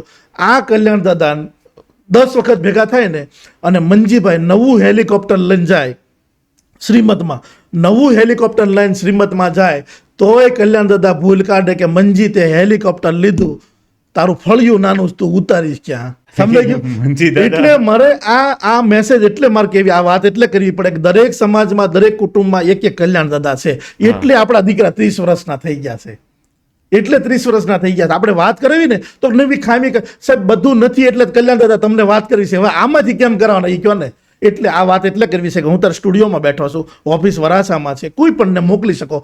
100 થી વધારે દીકરાઓને જમીન નથી, મકાન નથી, એક આંખ કાચની નાખી, પપ્પાની ગેરહાજરી છે, તો પણ લગ્ન લાઈફ લાઈનમાં કરાવ્યા છે અને પાલક પિતા તરીકેની સાઇન મેં કરી છે. ટૂંકમાં યોગ્ય પાત્રે તમે ગોઠવી દો. વાત ચલાવનારો વચેટિયો બરોબર હોવો જોઈએ. એટલે કોઈ પણ દીકરી જ્યારે ઓફિસે આવે, મોટા ભાગે વિદેશમાં રહેવાનું થાય, પણ જ્યારે હું ઓફિસે બેઠો હો, કોઈ દીકરી ઇન્ટરવ્યૂ આપવા આવે, કોઈ દીકરી જોવા માટે આવે, ત્યારે આ બધાને ટેવ મારી કેબિનમાં મોકલે. એટલે હું વાર્તાલાપ કરું, બેટા ઇન્ટરવ્યૂમાં આવ્યા છો કે સગાઈ જોવા માટે આવ્યા છોકરો? ત્યારે હું દીકરીને એક જ વાત કરું, હું ઓળખતો પણ ન હોય કે લક્ષ્મીપુરાની હોય, હિંમતનગરની હોય, વેરાવળની હોય, દીકરી ઓળખતા ન હોય, એક જ વાત કરું દીકરીના પરિવારને કે બેટા પાત્ર પસંદગી કરતી, છોકરો પસંદગી કરતી વખતે સંસ્કાર જોજો, આર્થિક મજબૂતાઈ જોજો, બધું જ ચેક કરજો, પણ બેટા એક વાતની ધ્યાન રાખજો કે જો વર સારો હશે ને તો ઘર તો કાલે થઈ જશે. અને દીકરીઓ માનતી થઈ ગઈ, આ વાત માનતી થઈ ગઈ કે આપણે તો ભગવાનને આપણે શું કૃપા કરી છે કે દીકરીઓ જમીન મકાન વગર હા પાડતી થઈ ગઈ. અને હું લિસ્ટ બતાવું, ખાલી વાતો નથી કે બાકી દરેક પરિવારમાં દરેક સમાજમાં એવા કલ્યાણ દાદા હોય છે. આપણે 5 જગ્યાએ વાત કરીને એટલે 2 જગ્યાએ ના પાડે કે ન્યા નો થાય, તમને ના પાડે, નાનું પડે, આપણે હજી એટલી લાયકાત નથી, એવી 50 પ્રસંગો કાઢતા હોય કે જેનાથી આપને એમ થાય કે આપણા છોકરાનું થાય કે નહીં થાય, થાય કે નહીં થાય. મારા જીવનના 5 મિશન છે જે હું કરીને જ રહેવાનો છું. એક પહેલું કે મારે 5,000 કન્યાદાન કરવા છે. બીજું છૂટાછેડા થાય ને પૈસાની માંગ કરે છે, કોર્ટ કચેરીમાં ઘસડી જાય છે, કાયદા મહિલાના છે, લોકો દુઃખી થઈ ગયા છે. એ નાબૂદ કરવા છે ને કરી નાખ્યા અત્યારે. કેવી રીતે? તો અમે જ્યારે સગાઈને લગ્ન કરાવી ત્યાં 300ના સ્ટેમ્પ ઉપર લખાણ કરાવી છે મંડપની અંદર. પહેલી વાત સ્ટેમ્પ ઉપર લખાવી. પહેલી વાત કે અત્યારે સગાઈ કરાવી છે લાઈફલાઈને, ન કરે નારાયણ ભવિષ્યમાં પ્રશ્ન આવે તો બંને પક્ષમાંથી કોર્ટમાં નહીં જઈ શકે, પોલીસ કેસ નહીં કરી શકે, નારી ગૃહમાં નહીં જઈ શકે કોઈ. સર્વા લાઈફલાઈન છે એને જ કહેવું પડશે. તો ટૂંકમાં તમારે ત્યાંથી કોઈ પણ દીકરા દીકરીના લગ્ન થયા છે અને કાંઈ પણ પ્રશ્ન ઊભા થાય તો કોઈ જગ્યાએ નહીં જઈ શકે. સોલ્યુશન લાઈફલાઈનમાં જ આવવાનું અને છે. એની માટે મેં સિસ્ટમ ઊભી કરેલી છે, એને કંઈ અટવાવાનું નથી. એની માટે નિવૃત્ત અધિકારીઓ, કાઉન્સલરો, વકીલો બધા છે, સમજાવશે. બીજી વાત બહુ મહત્વની મંડપમાં લખાવું છું કે ન કરે નારાયણ લાઈફલાઈન એમ કે છૂટું જ પડવાનું થશે તો બંનેની આપેલી વસ્તુ સોનું હોય, દસ્તાવેજમાં સાઇન કરી હોય, પાછું આપી દેવાનું રહેશે. એક પણ વસ્તુ રાખી નહીં શકો તમે. ટૂંકમાં લાઈફલાઈનમાંથી મેરેજ કરાવ્યા હોય કોઈ છોકરાએ અને છોકરી એમ કે છે કે મારે 50% પ્રોપર્ટી તમારી જોઈ છે, ડાયવોર્સ ન લઈ શકે. નો લઈ શકે સાહેબ. નોટરીમાં સાઇન કરાવી 6 લોકોની મંડપની વચ્ચેની. અને ત્રીજી ખૂબ મહત્વની વાત લખાવી છે કે છૂટું પડવાનું થાય તો 1 પણ રૂપિયાની માંગ નહીં કરી શકે, ચાય નહીં પીવાની છોકરાવાળાની, અને છૂટું પડી જવાનું, સાઇન કરી નાખવાની. આવું નોટરીમાં લગ્ન મંડપમાં અમે લખાવીએ છીએ. તો સાહેબ એની સામે આપણું કોન્સ્ટિટ્યુશન અગેન્સ્ટમાં ન થાય? કઈ જ નહીં. કોર્ટને આધીન જે કંઈ છે એ બધું જ એ જ લખાવું છે. કોર્ટમાં જે માન્ય છે મૂકું લેખ એટલે માન્ય જ કરવું પડે. એ રીતે સારા જજને સાથે રાખીને એ મેં નોર્મ્સ લખેલા છે. ટૂંકમાં બહુ બધી સમજૂતી અને વિચારધારાથી અને ઘણા બધા સગાઈની સમસ્યાથી લઈ લગ્ન પછી આવતા પ્રશ્નનું સોલ્યુશન એની માસ્ટર કી એટલે લાઈફલાઈન છે. વાત મારી અધૂરી હતી. બીજા પોઈન્ટ ઉપર આવ્યા છે. ત્રીજો પોઈન્ટ મારો એવો છે કે લોકો એવું કહે કે ઓછું ભણેલા હોય, જમીનમાં હોય, ખેતી કરતા હોય, આવા દીકરાઓ રહી જાય છે. મારી ચેલેન્જ છે અને શરૂઆત થઈ ગઈ છે. મારે 50થી વધારે દીકરીઓને જમીન ખેતી કરવામાં એવો કરતા હોય ને એવા દીકરા સાથે મારે પરણાવવા છે. અત્યારે પણ લિસ્ટ છે, પણ મારે 50મું 51મું થાય ને તો હું લિસ્ટ મૂકવાનો સોશિયલ મીડિયા. ઓકે.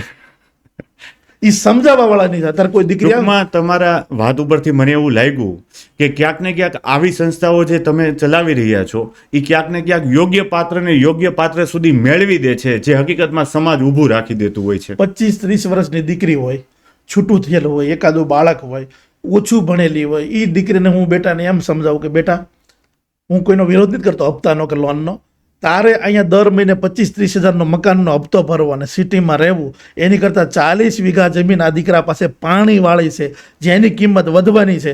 તું જે ગામમાં જ્યાં જમીન છે એની બાજુમાં સરસ મજાની હોસ્ટેલ છે, તને એક્ટિવા આપવાના છે, બાજુમાં સિટી છે, અઠવાડિયામાં ફરવા જઈ શકે એટલું જાહો જલારી છે જ્યાં ક્યારેય દુઃખી નથી થવાની.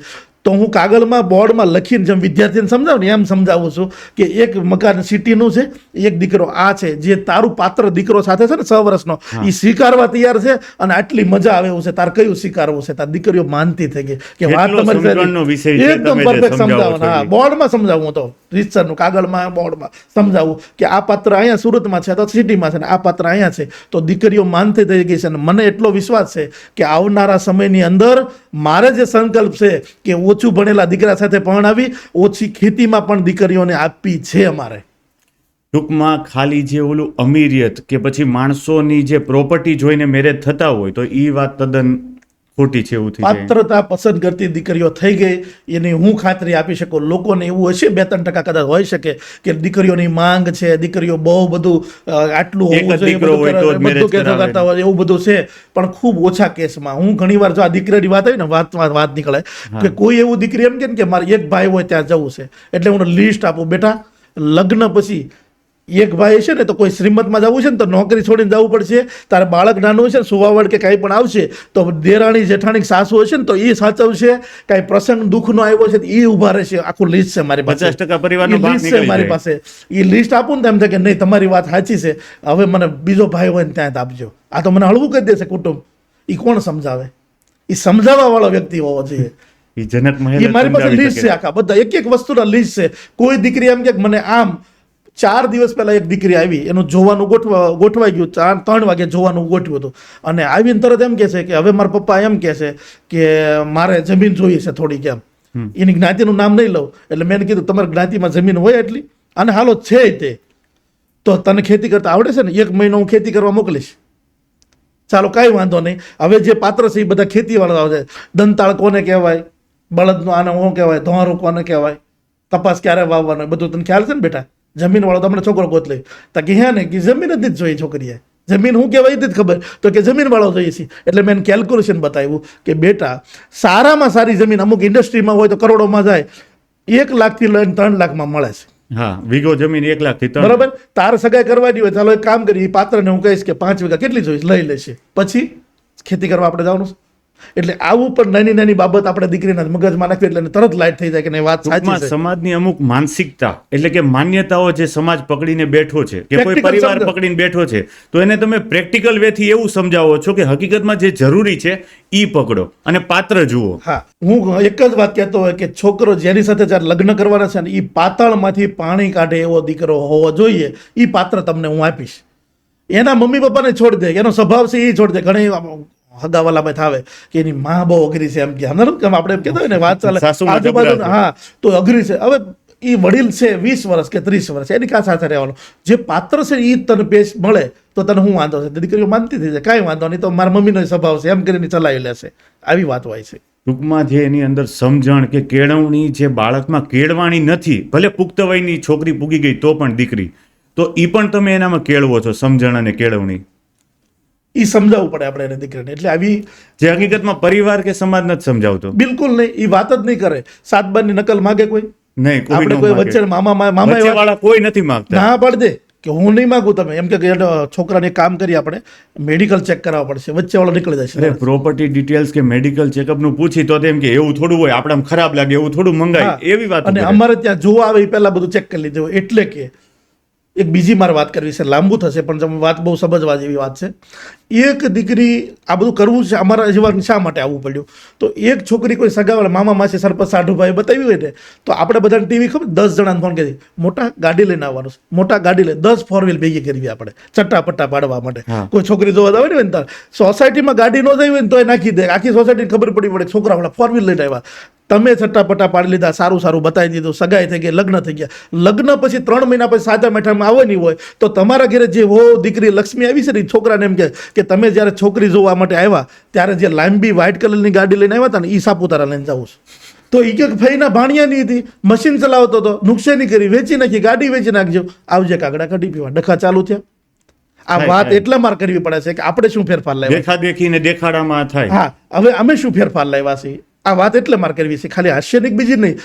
આપણે ફેરફાર એટલો લાવ્યા છે કે માનો કે સુરત જનક મહેલમાં કોઈ દીકરો જોવા વરાસાથી કતારગામથી કે ભાઈ ભાવનગરથી જોવા નીકળે છે, એ વડોદરાની દીકરી જોવા આવે છે, એ જ્યારે છોકરાને બોલાવી છે એ પહેલાં દીકરીને કહી દીધું હોય કે વિજય નામનો દીકરો તને 9:30 વાગે જોવા આવવાનું છે, 50,000ની આવક છે, 3,000 મેડિકલમાં જાય, 7,000નો ફ્લેટમાં આપતો જાય છે, પાછળની રૂમમાં પોપડો પડેલો છે, હોન્ડા સિટી જૂની ગાડી છે, એની ઉપર બેહીને જ પર ફરવા જવાનું છે, 50,000 રૂપિયામાં તારે ઘર ચલાવવાનું છે, તારી માનસિક તૈયારી હોય ત્યારે લગ્ન કરી ત્યારે જ તમારા ઘરે આવે છે. આટલી વાસ્તવિક એડવાન્સમાં કહી દીધું, કોઈ નો દેખાડી એડવાન્સમાં શકે. કહી દીધું. એટલે લગ્ન પછી કોઈ ડખાત ન આવે. નહીં તો લગ્ન થઈ જાય ને પછી 2 વર્ષ પછી કઈ ફરવા જાય ને તેમ કે એ તો માસા વચ્ચે આવ્યા ને એટલે આ પાડી હતી. લગ્ન થઈ ગયા પછી 2 વર્ષે કે ફઈ નો કીધું હોત ને તમારે હાથ નોત પાડવાની. આવું અત્યારે પણ તમને સાંભળવા મળતું છે.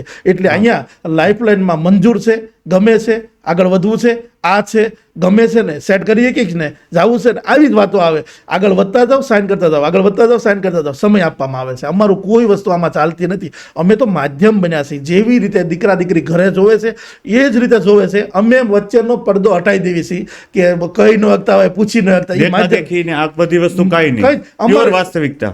દીકરો નવા બૂટ પહેરીને આવે, નવી ગાડી લઈને કોઈ નહીં આવે, અથવા લઈને આવે ને અમે પાર્કિંગ કરાવી બેઝમેન્ટમાં, ગાડી જ જોવાના. તમારી અંદર શું વાત છે એ વાત છે. હવે બીજી વાત બહુ મહત્વની મને યાદ આવી. જેટલા પણ દીકરા આવે છે એ બધા ઓર્ગેનિક દીકરા હોય છે. એટલે કોઈ કોલેજના ગેટે ન બેઠેલો હોય, કોઈ છોકરી પટાવેલી ન હોય, એટલે એને વાર્તાલાપ કરતા ન આવડે. ઘણી વાર મને ઘણા પરિચય આપે કે મારા સાડુભાઈના 2 દીકરા છે, કાંઈ ન ઘટે. આગળિયા હતા કે હોનાના, ઓલા ખેતરના ઓજારો હતા કે ચાંદીના છે, 1.5 લાખની આવે. 10 વખત એવું કહી દે કાંઈ ન ઘટે. શું ઘટે છે એ મને પરફેક્ટ ખબર છે. એ ખરાબ નથી દીકરા, પણ શું ઘટે છે એટલે એના માટે એમાં 2.5 કલાકની ટ્રેનિંગ રાખી છે. દીકરાની અંદર આપણે વાત મૂળ ઉપર આવી કે 6 પ્રકારની એબિલિયત કે ટેકનિક કે જે કયો એનામાં હોય તો એની સગાઈ થઈ જાય. 6માંથી 3 પણ પ્લસ કરે ને તો પણ થઈ જાય. 6 પ્લસ કરે. એમાં હું જમીન લેવાનું ક્યારેય નહીં કહું, મકાન લેવાનું ક્યારેય નહીં કહું. એની અંદર આવડત થોડું સમજવા માટે શું અમે પ્લસ કરાવી છીએ. ઘણીવાર દીકરાને છે ને આપણે ઘણાને વહેમ હોય કે હું જેવો છો ને એવો સ્વીકાર લેવો પડે. સમયની સાથે પરિવર્તન કરવું ખૂબ જરૂરી છે. થોડો ઘણો બદલાવ માંગે. બદલાવ લાવવો પડે. તો ઘણીવાર 1.5 લાખનો પગાર હોય ને તો ફાટલા મોજા પહેરીને આવે જોવા. એટલી બધી નાની નાની બાબત આપણે શીખવાડવી પડે કે તમે સામેની છોકરી બધી પાવરફુલ થઈ ગઈ છે, એની સાથે લેવલમાં થોડુંક આવવું પડે. તમે પ્રામાણિક છો, આવક છે, બધું જ છે, તમારી પાસે મકાન છે, તોય નથી થતું. એનું કારણો શોધ્યા છે અને એની ઉપર અમે ટ્રેનિંગ આપીએ છીએ. તો સાહેબ એવો એકાદો મુદ્દો કે જે બંને પક્ષને તમે ટ્રેનિંગ આપતા હોય? અમારી મોલે બોલી તોડાવશે એવું લાગે. ના સાહેબ, આ તો સમજણની વાત છે. તમે સામાજિક કાર્ય કરો છો. ઓકે, એકાદ બે વાતો કરી, યુવાનોને ખૂબ કામમાં આવશે. કાંઈ મોનોપોલી નથી. અમે તો સમાજને આપવા માટે આવ્યા છે. તો હસી મજાકમાં આપણે વાત કરીએ. જેટલું પણ ઘનશ્યામ ઇટાલિયા એક લાઈફલાઈનને સર્જન કર્યું છે ને, એ આખા સમાજને કોઈ પણ જ્ઞાતિનાને લઈ જવું હોય તો ખુલ્લું છે અને કોઈ પાસવર્ડ કે લોક નથી. એ મારી ચેલેન્જ છે સાહેબ. અમે આપવા માટે નીકળ્યા છીએ. સારું, અમે જે સિસ્ટમથી કામ કરી બધા સમાજમાં થઈ જાય ને તો અમારે કરવું નથી. બધાય છુપાવે પણ તમે અમારે કરવું જ ખુલ્લું નથી. અમે છૂટો. એટલે ટ્રેનિંગના મુદ્દા ઉપર વાત આવી આપણે કે જેવા દીકરો કે દીકરીને અમારે ત્યાં જોવા આવે તો બંને પક્ષ બેઠા હોય છે. પરિચય આપીએ કે ભાઈ વિજય નામનો દીકરો છે અને આટલી આવક છે. આવી રીતે આપણે ઘરે જેમ પરિચય આપતા હોય એ રીતે આ દીકરી છે. તો એક્ઝામ્પલ તરીકે ખાલી કહું છું, વિસાવદરથી કોઈ દીકરી આવે છે. દીકરીને 2 બહેનો છે અને એનો ભાઈ છે નાનો. એના પપ્પા વાવાઝોડામાં અકસ્માતે મૃત્યુ થયું છે, એની ગેરહાજરી છે. મોટી દીકરી જેનું જોવાનું છે અને મમ્મી ખેતી કરે છે, નાના ભાઈ બહેનને ભણાવે છે, એની હોસ્ટેલમાં ભણે છે. એ જોવા આવે છે. આવો પરિચય આપી છે. અને દીકરાને એમ કહેવી છે કે તમે બંને જઈને કેબિન બનાવ્યા છે અને અંદર વાત કરવાના, અંદર જઈને વાત કરી લેજો ને. તો છોકરો અંદર જઈને પહેલો પ્રશ્ન છોકરીને એ કરે છે કે તમારા પપ્પા શું કરે છે? આવા તો છોકરા છે. બહાર પરિચય આપે છે કે પપ્પા ગેરહાજરી છે, મૃત્યુ છે. અંદર જઈને આ છોકરી સગાઈ તમારે બીજી વાત જ નહીં કરે. એ છોકરી રડવા મળે છે. અમારે ત્યાં દાખલો બનેલો છે પ્રેક્ટિકલ. એ છોકરી રડવા મળે છે અને રડતી રડતી બહાર આવે છે. પહેલો સવાલ આ કરે છે. તો મારે જેટલા પણ દીકરા, તમારે સમજવા માટેની વાત છે. આ મુદ્દામાંથી ખૂબ દીકરાને સમજવા જેવું છે. પહેલો પ્રશ્ન કે જ્યારે પણ કોઈ પણ દીકરીનો પરિચય આપીને અંદર મોકલે છે ત્યારે છોકરો ખુરશી પર બેસતો નથી. પહેલા છોકરીને બેસવા દે છે અને પહેલો નિશાસો નાખે છે કે મારી નીતાબેને વાત કરી તમારા પપ્પાની, મને ખૂબ દુઃખ લાગ્યું, પણ તમે ચિંતા નહીં કરતો. મારા પરિવાર પાસે બેઠા છે. મારા પપ્પાનો સ્વભાવ એવો સરસ છે, તમારા પપ્પાની યાદ નહીં આવવા દે. પહેલી જ વાત આવી હોય છે સાહેબ. બીજી વાત જ ન કરવી પડે, સગાઈ જ થાય. બીજી વાત કરવાની કેળવણી કળા અને એની ટ્રેનિંગ તમે આપી. હા, અને બીજી વાત કે તમારા નાના ભાઈ બહેન છે એ જે ભણે છે અને જે કંઈ અરમાન હોય તમે ચિંતા નહીં કરતા. પરિવાર મારો બહાર બેઠો, મારે પૂછવાની પણ જરૂર નથી. આપણે જે અરમાન હશે આપણે ભણાવશું અને આગળ વધારશું. તમે ચિંતા નહીં કરતા. સાહેબ, બે જ વાત કરે ને ત્રીજી વાત જ ન કરી પણ સગાઈ જ થાય. એ કરવાનું હોય, કુદરતે ગોઠવી દીધું, એની જમીન હોય, એમાં આવક આવે છે, ભણાવવાના જ હોય. પણ જ્યારે સમયે જે ખેલ ખેલી લેવો પડે એટલે ફૂલ ટસ ઉપાડવાની વાત છે. એ તમે જો વાત કરી લો તો તમારી સગાઈ ચોક્કસ થાય છે.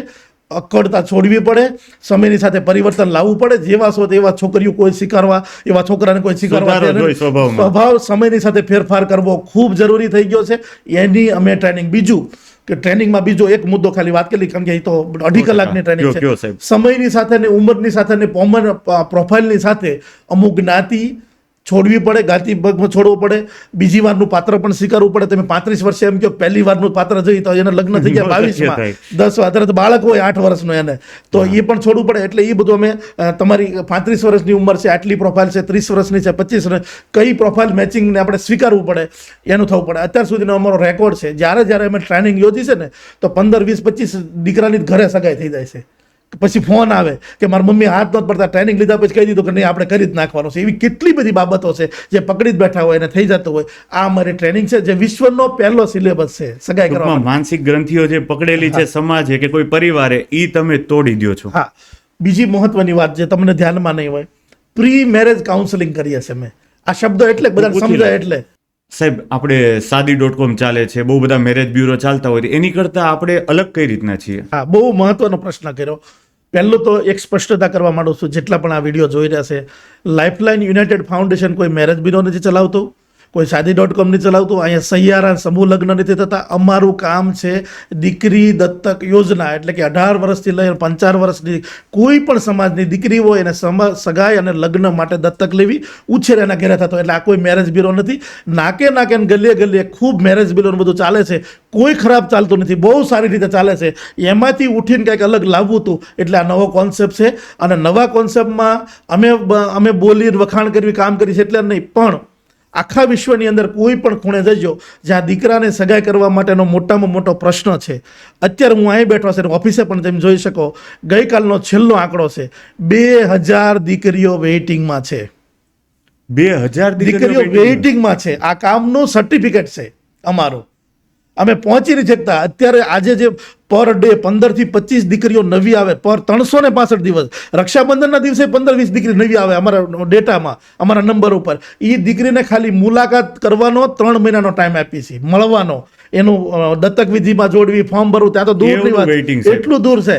અત્યારે અમારે રોજના 2 થી 5 ફોન તો એવા આવે છે રીતસરના. હું તમને રેકોર્ડિંગ સંભળાવું તો તમને ખ્યાલ આવે કે મારી દીકરીનો હવે જલ્દી ગોઠવો ને ઉંમર થઈ ગઈ છે, ક્યારે ગોઠવશો? તો વેઇટિંગ લિસ્ટમાં હોય. મોબાઈલમાં તમે અમને જોઈજો ગ્રુપમાં એટલું મોટું વેઇટિંગ લિસ્ટ છે. એટલે મેં હમણાં તમને વાત કરી કે મારે હવે ડબલ સ્ટાફની જરૂર છે. અત્યારે એક દિવસમાં 4 જ દીકરીનું જોવાનું ગોઠવાય છે. મેં જનક મેલ આપણે એવો બનાવ્યો છે કે એક દિવસમાં 11 દીકરીનું જોવાનું ગોઠવાય. ત્યારે અમે પહોંચી રહી એમ છીએ. દર મહિને 50 સગાઈ થાય ને ત્યારે અત્યારના સમયમાં પહોંચી શકશું, નહીં તો આખું બિલ્ડિંગ નવું રાખવું પડશે. એ પરિસ્થિતિ છે. સાહેબ, મારે મનમાં એક ક્યુરિયોસિટી સાથે એક ક્વેશ્ચન ઊભો થયો કે દીકરી દત્તક યોજનામાં આપણે દીકરીના પરિવાર પાસેથી કોઈ રૂપિયો ચાર્જ કરીએ છીએ? આજ સુધીમાં લીધો નથી, જીવી ત્યાં સુધી લેવા માંગતા નથી. એનું કંકુની ડાબલી નથી વાપરતા. અમે ટિકિટ ભાડું આપીએ છીએ. જુનાગઢથી કોઈ દીકરીને જોવા આવવાનું હોય, લગ્નમાં સગાઈ, એનું ટિકિટ ભાડું સંસ્થા આપે છે. તો એને કોઈ ચાર્જીસ એક પણ રૂપિયાનો ચાર્જ નથી. 2 પ્રકારે દીકરીઓ આવે છે. 60-40 દીકરીઓ આવે છે. 60% દીકરીઓ આવી આવે છે, ભાઈ નથી, પપ્પા નથી, ખર્ચ નથી કરતા, અરમાન સાથે લગ્ન કરવા, એટલે દીકરીઓ આવે. 40% દીકરીઓ તો BMW લઈને આવે છે, 1 કરોડના પેકેજ વાળી દીકરીઓ આવે છે. એને ખર્ચ માટે નથી આવતી, પણ એના પપ્પા 7 બારની નકલ નહીં માગી શકે, મેડિકલ નહીં કરી શકે, ચેકઅપ કરાવવા માટેની સિસ્ટમ નવી છે જે પાર્લામેન્ટને સર્ટિફાઈડ થાય. લંડન પાર્લામેન્ટે સર્ટિફાઈ કરીને આપણને સર્ટિફિકેટ આપ્યું છે કે આ વિશ્વની પહેલી સિસ્ટમ છે. 23માં સર્ટિફાઈ થઈ. પાર્લામેન્ટમાં મને ત્યાં બોલાવ્યા હતા, લંડન પાર્લામેન્ટમાં. લંડનની પાર્લામેન્ટમાં સર્ટિફિકેટ આપ્યું છે કે આ વિશ્વની પહેલી સિસ્ટમ છે. આવું કોઈ સગાઈ લગ્નની આવી સિસ્ટમ ચાલતી જ નથી. પણ સમાજમાં હું પણ ઘણા સમયથી આવી બધી વસ્તુ જોઉં છું, પણ મેં ક્યારેય આવી વસ્તુ નથી સાંભળી સાહેબ, જે તમે કહો છો અને કરો છો કે ભાઈ આટલી વસ્તુની ચકાસણી થતી હોય જેમાં A થી માંડીને Z સુધીની કોઈ પ્રશ્ન ન રહે, શારીરિકથી, આર્થિકથી માંડીને, અને કોઈ ખોટું ન બોલે તો 100% વાસ્તવિકતા સાથે બહાર આવે. અમે સમયની સાથે ચાલીએ. 2023 પછી એક નવી સિસ્ટમ આવી. લગ્ન તો છૂટા થતા હતા, હવે સગાઈ બહુ છૂટી થાય. 4 વખત સગાઈ થાય. હજી તો મહેંદી હાથમાં જ ન ગઈ હોય ને તો સગાઈ છૂટી થઈ ગઈ. કે શું થઈ કે સ્વભાવ જ ન મળ્યો. આ કંઈ દૂધી દાળનું શાક તો નથી 2 સીટી મારીને છોડીને ખાઈ લઈશું. સ્વભાવ એમ ન મળે. એ સ્વભાવની સિસ્ટમ મેળવવાની અલગ છે. હજી તો ફોન ઉપર એક જ વાર મેળવે ને કે સ્વભાવ મેચ નહીં થાય, એકચ્યુઅલી કે નહીં થાય. એટલે લગ્ન તો વાત અલગ છે, સગાઈ છૂટી થઈ ગઈ. તો હું નવું એક સંશોધન લાવ્યો એમાં. બોલો. મને જ્યારે પ્રશ્ન આવે ને ત્યારે હું રાતે આખી રાત મારું 3 વાગે જાગવાનું, મનોમંથન 3 વાગે, 4-4:30 તો રેગ્યુલર રૂટિન છે. 3 વાગે વિચાર આવે એટલે હું બેસી જાઉં પેન ને કાગળ લઈને લખવા માટે. નવો વિચાર આવ્યો, મારે ત્યાં જાન ન આવી પડે, સગાઈ છૂટી થાય. એટલે જ્યારે પણ અમારે ત્યાં સગાઈ હોય તો સગાઈનું શ્રીફળ આમ જ્યારે આપે ને બંનેનું લઈ લે, પછી હું એક સિલેબસ આપું છું. ઓકે, 19 મુદ્દાનો કે આજે તમારી સગાઈ થઈ, તમારી 5 મહિનાની વેલિડિટી છે લગ્નની. 60 દિવસ સુધી આ મનોમંથન કરો. જેવી રીતે શ્લોક બોલો ને અરીસાની બાજુમાં ચોંટાડી દેવાનું છે બંને પક્ષને. એમાં મુદ્દા સમજવા માટે એમાં શું મેં લખ્યું છે. તો આજે સગાઈ થઈ તો હવે પછી દીકરી દીકરાના ઘરે રાત રોકાવા નહીં જાય લગ્ન સુધી. પહેલો મુદ્દો. બીજો મુદ્દો કે વોટ્સએપ અને કોલમાં, મેસેજમાં મર્યાદા બહારની વાતો નહીં કરી શકો. ત્રીજો મુદ્દો છે, 3 જ કહીશ, 19 નહીં કહી શકું. ત્રીજો મુદ્દો એ છે કે હવે લગ્નમાં તમે શું ચડાવવાના છો, કેટલું લાવવાના છો. અમારી જ્ઞાતિમાં તો આવું હોય, ઓલા મામાના છોકરા એટલું ચડાવ્યું છું. આવી કોઈ વાતો તમે કરી શકશો નહીં. એ સંસ્થા તમને લગ્નના મહિનાની વાર છે ત્યારે આવશે ત્યારે જ કરી શકશું. આવા 19 મુદ્દાઓ છે જેથી કરીને મારે ત્યાં સગાઈ છૂટી ન થાય. જે ડખા થાય છે ને એ બધા મુદ્દા છે. ખરેખર જનક મહેલ જ છે, કારણ કે પહેલી વાત તમે, બીજી વાત તમે મર્યાદાની કરી દીધી, એમાં 90% પ્રોબ્લેમ પૂરા થઈ જાય. એમાં જ પ્રશ્ન આવે છે કે અમે ચોપાટીમાં ગયા તો આવું બોલ્યો, એક છોકરીનો બીજાનો મેસેજ આવ્યો, અમે અહીં ડુમસ ફરવા ગયા તો આવું ખબરાયું, આમ કર્યું. આમાં બધું શરૂ થાય. જે મુદ્દાના પ્રશ્ન, પરિવારના ફેન ફતુર તમે હવે એની ઉપરની વાત છે, પ્રી મેરેજમાં કાઉન્સેલિંગની જે વાત છે. તો આ વાત પૂરી થાય છે. 90 દિવસે કાગળ લઈને આવે છે કે અમારે આ પ્રશ્ન નથી થયો અને અમે બહુ ખુશ છીએ. ઓકે, હવે લગ્નની તારીખ આપે એટલે હું નવો સિલેબસ આપું છું. જેવી રીતે 12માની એક્ઝામ આપવાની પેપર સ્ટાઇલ કાઢે ને એમ પેપર સ્ટાઇલ કાઢું લગ્ન પછીનું.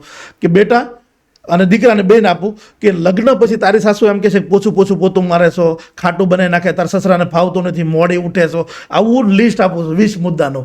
હવે 60 દિવસ સુધી બંને ચેક કરી લો, તમારા ઘરે આ પ્રશ્ન નથી થવાનો ને. અને પછી આખા પરિવાર સાઇન કરીને આપો ને ત્યારે જ હું લગ્નની તારીખ આપી. એટલે 60 દિવસ પછી નવું આપું છું અને છોકરાને આપું છું લિસ્ટ કે વહેલો ઉઠતો નથી, મિત્ર સાથે જતો રહેશે, ફેસબુકમાં પડ્યો રહેશે, ઘણી બધી બાબતો જે છોકરીને ન ગમતી હોય કે જે કાંઈ હોય એ બાબત લખીને આપું છું. તો તૈયાર થઈ જઈએ, હવે તાર લગ્ન થવાના છે. મને એમ લાગે છે સાહેબ, તમે આ દીકરી દત્તક યોજના સાથે પરિવારના કાઉન્સેલિંગ લેવાનું સ્ટાર્ટ કરો. આ બહુ મહત્વની વસ્તુ છે. સમાજ અમુક વસ્તુ સમજવા નથી માંગતો કે પરિવાર કોઈ વસ્તુના સુધારા માટે રેડી નથી હોતું. અમારી પાસે અત્યારે રોજની 5 થી 10 ઇન્કવાયરી એવી છે કે અમારે સંસ્થામાં નથી કરવું. કોઈ એક એવી વાત છે, હજી લોકો સંસ્થામાં નથી કરવું. સંસ્થા એટલે સંજય રાવળ મારા મિત્રો, એટલે આવીને એમ કે ટેબલનો ઘરક અવાજ આવે ને ધૂળ ખંખેરવી પડે ને એ સંસ્થા એમ ટેબલ તૂટેલા હોય ને એ બધું સમજાઈ ગયું. એ એમ કે તમે એકવાર આવો તો ખરા જનક મહેલમાં, ખબર પડે. તમે ઘર ભૂલી જાઓ.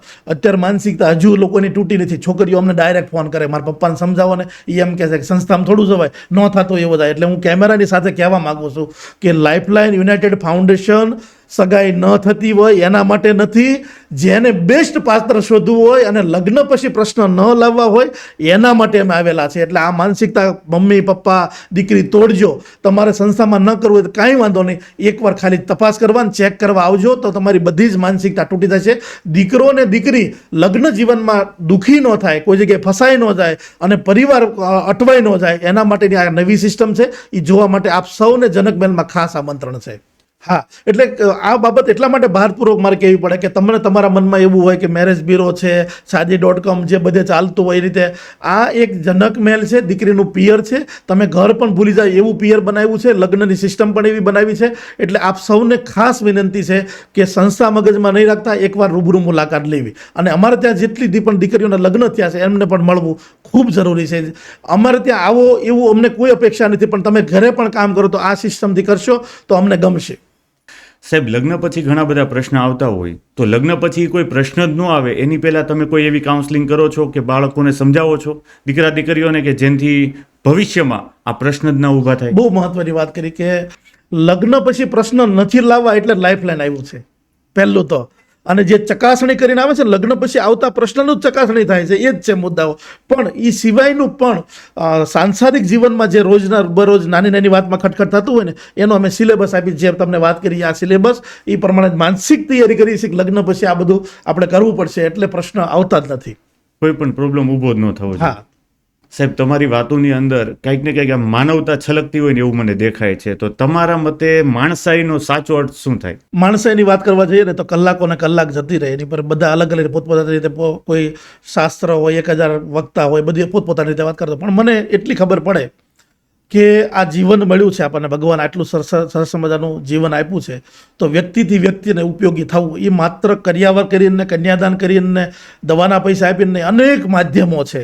તમારા વિચારોથી પણ આપી શકો. તમને બેસ્ટ મેં આપણે વાત થઈ હતી મુજારે કે આપણે 15 વર્ષ આ જર્ની કાઢી નાખીને કોઈ નવયુવાન આવ્યો હોય તો એને સાલી સચોટ આપણે માર્ગદર્શન આપવું ને એ પણ એક માણસાઈ જ છે. એટલે વ્યક્તિથી વ્યક્તિ પોતાની અંદર જેટલું પણ આપી શકે, ખુશી આપી શકે, નોલેજ આપી શકે, જે આપી શકે વધારે આપી શકે એને માનવતા કહેવાય. અને આ ખરેખર બધાને કરવું પડે. કોઈ એમ કે મારી પાસે ક્યાં કાંઈ છે તો હું આપું, અમારે તો આપવું જ હોય ને, એમ ઘણા કહેતા હોય વાતો કરે, અમારે બધું આપવું જ છે. એ તો તમારે વાતું આવડે, તમારી પાસે છે.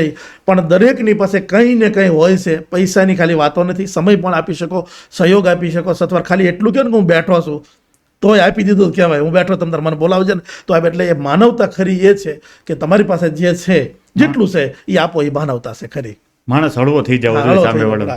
સમાજની અંદર દીકરા દીકરીઓનો અલગ અલગ રીતના ઉછેર થતો હોય, તો માતા પિતાએ કઈ રીતના બાળકનો ઉછેર કરવો જોઈએ એવો તમારો દ્રષ્ટિકોણ? કારણ કે મેં જોયું કે આની અંદર ક્યાંક ને ક્યાંક સમાજ અને પરિવારની ક્યાંક નાની મોટી ભૂલોનું પરિણામ છે કે દીકરા દીકરીઓના સંબંધ ન થવા. જાહેરમાં ન કહી શકાય તો પણ મારે કહેવું છે કેમેરાની સાથે, ઘણા બધા પુરુષો એવા છે કે ખરેખર એને લગ્ન જ ન કરવા જોઈએ. ઘણા બધા પુરુષો, રિપીટ કહીશું પાછો, કેટલાય પુરુષો એવા મેં જોયા છે કે જેને ખરેખર લગ્ન કરવા જ ન જોઈએ, લગ્નને લાયક જ ન હોય. એમાં એના મમ્મી પપ્પાનો પણ વાંક હોય છે કે ખરેખર જ્યાં સુધી કેપેબલ ન થાય ત્યાં સુધી લગ્ન ન કરવા પડે. ત્યાર પછી કેવું થાય, લગ્ન કરાવી દે, બાળક નાનું થઈ જાય એટલે ઘરવાળી રખડી પડે, બાળકે રખડી પડે અને કેટલી બધી પરિસ્થિતિ ગંભીર થતી હોય છે. આને હું જાહેરમાં કહું છું ને હજી કહેવાનો પણ છું. તો માતા પિતાને કઈ રીતના ઉછેર કરવો જોઈએ તમારા પ્રમાણે? જો અત્યારે અલગ અલગ રીતે બધા કહે, બાળ ઉછેરની વાતો આવી ગઈ, આપણે તો યુવા વર્ગની વાત કરીએ, પણ પોતપોતાની રીતે સમય દિવસમાં પોતે ઘણા આપણે કહેતા ને બહુ ઊંચી વાત કરવા જઈએ તો કીટી પાર્ટી હોય, મામા ફઈને ઘરે બેસવા જવાનું હોય, પ્રસંગમાં જવાનું હોય. મોટા ભાગે બહેનો પોતાને સારું દેખાવા માટેનો સમય બહુ બગાડે છે અત્યારે. પાર્લરની જેવી વાત નહીં કરીએ પણ જનરલ બહુ દેખાતા હતા. એમાં તો સોશિયલ મીડિયા આવ્યા એટલે ફોટો મૂકવાના, રીલ્સ ઉતારવાની. હું એવું માનું છું ત્યાં સુધીમાં દીકરા દીકરી માટે, પોતાના બાળક માટે 30 મિનિટ ઓછામાં ઓછી પોતાના બાળક માટે આપવાનું શરૂ થાય. ખાલી વાર્તાલાપ કરવાની શરૂ કરી દેશે ને તોય પણ ઘણા બધા પ્રશ્નો નાબૂદ થઈ જશે. સાહેબ, અત્યારે લાઇફલાઇન યુનાઇટેડ ફાઉન્ડેશન ખાલી સુરત પૂરતું સીમિત છે કે પછી ઓલ ઓવર એરિયામાં કવર અપ કરેલું છે? આખા વિશ્વની અંદર જ્યાં પણ ગુજરાતી વસે છે ત્યાં દરેક દીકરા દીકરી માટે અમે જ કામ કરીએ છીએ. અત્યારે હાલમાં કરંટમાં 17થી વધારે દેશોમાં તો મેં દીકરીના લગ્ન કરીને મોકલ્યા છે.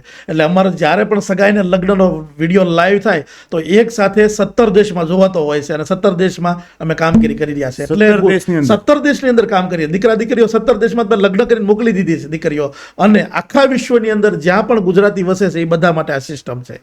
સાહેબ, માત્ર ગુજરાતીઓ જ કેમ, તમારી જે વિચારધારા છે બરાબર, અને યુવાનોને પ્રેરણા આપે અને સમાજને કંઈક સુધારો થાય એવું એક કાર્ય છે, તો દરેકને ન મળવું જોઈએ? હા, બહુ સાચી વાત છે, જવું જ જોઈએ. મારા વિચાર પણ એ છે. પણ અમારો જે લેખો છે, અમારું જે તપાસ છે, અમારી જે ચકાસણી છે, અમારી જે આવડતને જે પાક્કા પાયે જે બ્રાન્ડ બની ગઈ છે તપાસ કરવાની, એ અમારી આવડત ગુજરાતી સમાજ માટે છે. હાલ 7 કરોડની જનતા માટે. એમાં અમે સમજી શકીએ કે આવું બોલે છે એટલે આમ જ હોય. એક્ઝામ્પલ તરીકે સમજવા માટે, જેના ઘરે, જે દીકરાના ઘરે 3 પેઢીના ફોટા લગાવેલા હોય, 2ને હાર પહેરાવેલા હોય, એળોની કાસળી લગાવી લે, ઘણા ઘરે એળોની કાસળી લગાવે, માતાજીનો મોટો મઠ, આપણે માતાજીનો વિરોધ નથી મારે, પણ મોટો મઠ હોય, બેસવાની જગ્યા ઓછી હોય ને એ મોટી કરેલી હોય. એના ઘરે કઈ દીકરી સેટ થાય છે ને મને પરફેક્ટ ખબર છે. ચાલ ઉપરથી ખ્યાલ આવી જાય, એની ઉપર ખબર પડી જાય છે. સમજાઈ ગયું? જેના બહાર ચપ્પલ મૂકવાની પેટર્ન કેવી છે, પડદો લટકાવેલો છે આમ દોરીને વળેલો, એના ઘરે કઈ દીકરી સાઈડ થશે એ ખબર છે. એટલે એ ગુજરાતીની અંદર એક વલામાં વણાઈ ગયેલા છે, આળોડેલા છે. એટલા ગુજરાતી માટે અત્યારે અમારા ડિમાન્ડ છે. રાજસ્થાનના એક બહુ જ મોટા, હું નામ નહીં આપી, આગેવાન સ્પેશિયલ આવ્યા જનક મહેલમાં અને કાંઈથી વિડીયો જોઈ ગયા છે. 4 વખત મુલાકાત થઈ ગઈ અને મને એટલી મોટી ઓફર આપી છે. કોઈ ઓફર કોઈને આપે ને તો સ્વીકારી લે કે આટલી ઓફર, આટલો ખર્ચ મારે કરવાનો, આટલું તમને મળશે, પણ અમારા સમાજ માટે તમે શરૂ કરો. રાજસ્થાન આખામાં મરાઠી સમાજના પણ આવ્યા, ખૂબ આવ્યા. પણ મને એવું થાય છે કે જેમાં મારો જન્મ થયો છે, ખાસ કરીને સૌરાષ્ટ્ર અને ગુજરાતી, એના માટે હું પૂરું જ થાય એમ, અહીંયાની જ પૂરું થાય એમ એટલું બધું કામ છે. પણ વિચારીએ છીએ કે મહારાષ્ટ્રમાં લગભગ 1 મહિનામાં અમે ઓફિસ શરૂ કરી રહ્યા છીએ. મરાઠી માટે નહીં, મહારાષ્ટ્ર માટે, ગુજરાતી માટે અમે ઓફિસ શરૂ કરી રહ્યા છીએ. ટૂંક સમયમાં 1 મહિનામાં ઓપનિંગ થવાનું છે. ઓફિસની જગ્યા પણ જોઈ લીધી, કારણ કે ખૂબ લોકો ગુજરાતના 34 જિલ્લામાંથી તે ગામ બાકી નહીં હોય, દીકરા દીકરીઓ અમારા નહીં હોય, ત્યાં તો છે જ. પણ રતલામ, ઇન્દોર, ક્યાંથી આવે છે, અહીંથી ગયેલા હોય ને એ લોકો, જ્યાં ગુજરાતી છે બધે આવે, સુરત આવે છે જ તે. એટલે હર ઘર લાઈફલાઈન 2026 સુધી પહોંચાડવું છે. અને સાહેબ, હું ખુદ તમારી આ વાતોથી એટલો પ્રભાવિત થઈને માનું છું કે ભાઈ જે મેરેજ થતા હોય પછી જે ડાયવોર્સના પ્રોબ્લેમ આવે કે સગાઈ પછી તૂટવાના પ્રશ્ન હાવ સામાન્ય થઈ ગયા છે આપણા સમાજની અંદર, આ અટકે તો એના માટે લાઈફલાઈનનો સપોર્ટ જરૂર પડશે, આજે નહીં તો કાલે. એક જ અમારો મહામંત્ર એક જ છે, કોઈ પણ હિસાબે સગાઈ સંબંધ છૂટાછેડા છે એને અટકાવવા છે, નાબૂદ કરવા છે, બંધ કરવા છે. એના માટે અમારે જે કરવું પડશે નહીં, 24 કલાક દોડવું પડશે, 24 કલાક દોડશું. સગાઈ થાય છે, લગ્ન છે, કન્યાદાન કરવી, કરિયાવર આપીશ, ખર્ચ આપીશ, એ તો બહારનું ખાલી છે. અમારો મૂળ હેતુ અને અમારું ભજન છૂટાછેડા અટકાવવા માટેનું છે અને એના માટે અમે કામ કરીશું. આજીવન અમે તો સમર્પિત થઈ ગયા, આજીવન આ કામ કરવાના છે. ને આમાં ઘણી બધી ચેલેન્જ છે, માત્ર ને આ એક નથી. એટલે કે સગાઈની સમસ્યાથી લઈ લગ્ન પછી આવતા લગ્નની પ્રશ્નનું માસ્ટર કી છે. આ 3જી વખત મેં વાત કરી, પણ એ છે અને કરીએ છીએ. એટલા માટે માત્ર સગાઈ નથી કરાવતા, લગ્ન પછીના પ્રશ્નને પણ હાથમાં લઈએ છીએ. એટલે તો તમે ઓલી પાલક પિતા તરીકેની સાઈન કરો છો. એક જવાબદારી લેવી હોય તો લ્યો ને કુટુંબમાં. એક જવાબદારી ભાઈ સટકી જાય સગો નો લે, કોઈ જવાબદારી નો લે. અને આ તો નોટરીમાં સાઈન કરવાની. કોન્ફિડન્સ સાથે કહી દઉં, એ કુદરત મહેરબાન છે, નિમિત્ત બનાવ્યો છે. મારી એવી કોઈ તાકાત નહીં. હું તો 7 ગુજરાતી ભણેલો છું માણસ, 7 ધોરણ જ ભણેલો, 8મું ભણી નથી ગયો. હા, 8મું ભણી જ નથી ગયો. 7 ગુજરાતી બોટાદ ભણેલો, ગામડામાં ભણેલો માણસ, 8મું ભણવા જ મળ્યો, અને છતાં 4 દેશમાં કામ કરું છું. એ દીકરીઓના આશીર્વાદ છે. ખરેખર બહુ મોટી વાત છે. તમારી જીવનની જર્નીની શરૂઆતની આપણે વાતો અમુક બાકી છે, એની કંઈક શુભ શરૂઆત કરીએ આપણે. કોઈ પણ વ્યક્તિ સાહેબ આગળ વધતો હોય તો એની પાછળ કોઈકનો સપોર્ટ હોય, કે સંસ્થા કે કોઈ મોટા વ્યક્તિનો, તો તમને કોનો સપોર્ટ મળ્યો છે કે જેના લીધે તમે આ 4 દેશો સુધી ફરી શક્યા અને આટલી મોટી સંસ્થા ચલાવો છો અત્યારે? બહુ મહત્વનો પ્રશ્ન કર્યો. અને કોઈની પાછળ સફળ પુરુષની પાસે કોઈક સ્ત્રી હોય ને ફલાણો ને બધી વાતો થતી હોય છે. હું બહુ સ્પષ્ટ કેમેરા સાથે લાઈવ કહીશ, આ વિડીયો મારા ઘરવાળી જોવાની છે, આ વિડીયો મારા પપ્પાએ જોવાના છે, બધા જોશે, જે સગાવાલા બધા જોશે. આજ સુધીમાં ઘનશ્યામ ઇટાલિયાને આ 43-44મું વર્ષ શરૂ થયું, આજ સુધીમાં એક પણ વ્યક્તિ સગાવાલા મિત્ર પાસે એક પણ રૂપિયો લીધો નથી ક્યારેય. કોઈએ મોટિવેશનનો મનો એક શબ્દ પણ નથી આપ્યો અને કોઈએ સપોર્ટ પણ નથી કર્યો. અમે જાતે પાણીમાં પડ્યા છીએ અને જાતે હાથ હલાવતા તરતા શીખ્યા છીએ. અને મોટામાં મોટું જો સફળતાનું રહસ્ય મારી પાછળનું હોય ને તો વિરોધીઓ અને આવતા જેટલા પણ પ્રશ્નો આવ્યા છે એમાંથી મોટી સફળતા મને મળે. કોઈનો સપોર્ટ આજ સુધીમાં ચેલેન્જ કોઈ એમ કે 1 રૂપિયો આપ્યો છે, મોટિવેશન આપ્યું છે, મેં એને કામે ચડાવ્યો એટલે આમ કર્યું છે. હા, મારા મામાનો આભાર વ્યક્ત કરવો પડે કે જેને મને સુરત લાવ્યા, એના ઘરે શરૂઆતમાં રાખ્યા. સુરત લાવ્યા ત્યારે કરીએ ગયો ને, લાવ્યા એ બસમાં લાવ્યા. સાગર સ્લીપિંગ કોચ 2/2/1995 પારસ પોલીસ ચોકીએ મને ઉતાર્યો હતો. સુરત લાવ્યા એટલે મેં કર્યા છે. બાકી જેટલું પણ કર્યું કામ, પોલીસ ખાતામાં એટલું કામ કર્યું, દુનિયાભરનું સોશિયલમાં, બિઝનેસમાં, અત્યારે દુબઈ, મલેશિયા, લોકો મળવા આવવા પડે ગુજરાતી. હું ગુજરાતી, હિન્દી મને નથી આવડતું તોય કામ કરે છે. અરબી લોકો કામ કરે છે આપણી સાથે, કામ કરે છે. એ તો એને કામ મારી સાથે કરવું હતી ગુજરાતી સાથે. હું નથી અરબી શીખ્યો, હું નથી ઇંગ્લિશ શીખ્યો ક્યાંય પણ. 6 પ્રકારની કરન્સી મારી પાસે આવકમાં આવે છે તો મને ખબર ન હોય ક્યાં નહીં આપું એટલે પાછી આપે, મારી નથી, આ બીજી આપો, પાછી લઈ લેવી પાછી. તો ટૂંકમાં ભાષા કોઈ માધ્યમ નથી હોતું માણસને આગળ વધવાનું, એ પણ તમારા ઉપર 4 વખત ઇંગ્લિશ શીખવાના ક્લાસ જોઈન્ટ કર્યા. એક દિવસ જાઓ, બીજા દિવસે ગયો ને 4 વખત જોઈન્ટ કર્યા છે મેં. નથી ગમતું શીખવું એટલે નથી જ ગમતું. હા, સમજી જાઉં છું ઘણું બધું, આટલું બધું ફરીએ એટલે સમજી જઈએ આપણે, પણ સરસ રીતે કામ થાય છે. હું જરૂર ઇંગ્લિશની નથી એવું નહીં કહું, આગામી સમયમાં થોડું નાનું મોટું જરૂર પડે, પણ આપણે તો આપણી કોઠા સુધી આગળ વધ્યા છે એટલે નીકળી જ જાય કે એરપોર્ટ ઉપર ગમે ના હોય. એક દિવસમાં 4 દેશ હું ફરેલો છું, પાછો આવી જાઉં તો મને કંઈ અડચણ થતું નથી, ફરું જ છું બધે, આવી જાઉં પાછો રિપીટ.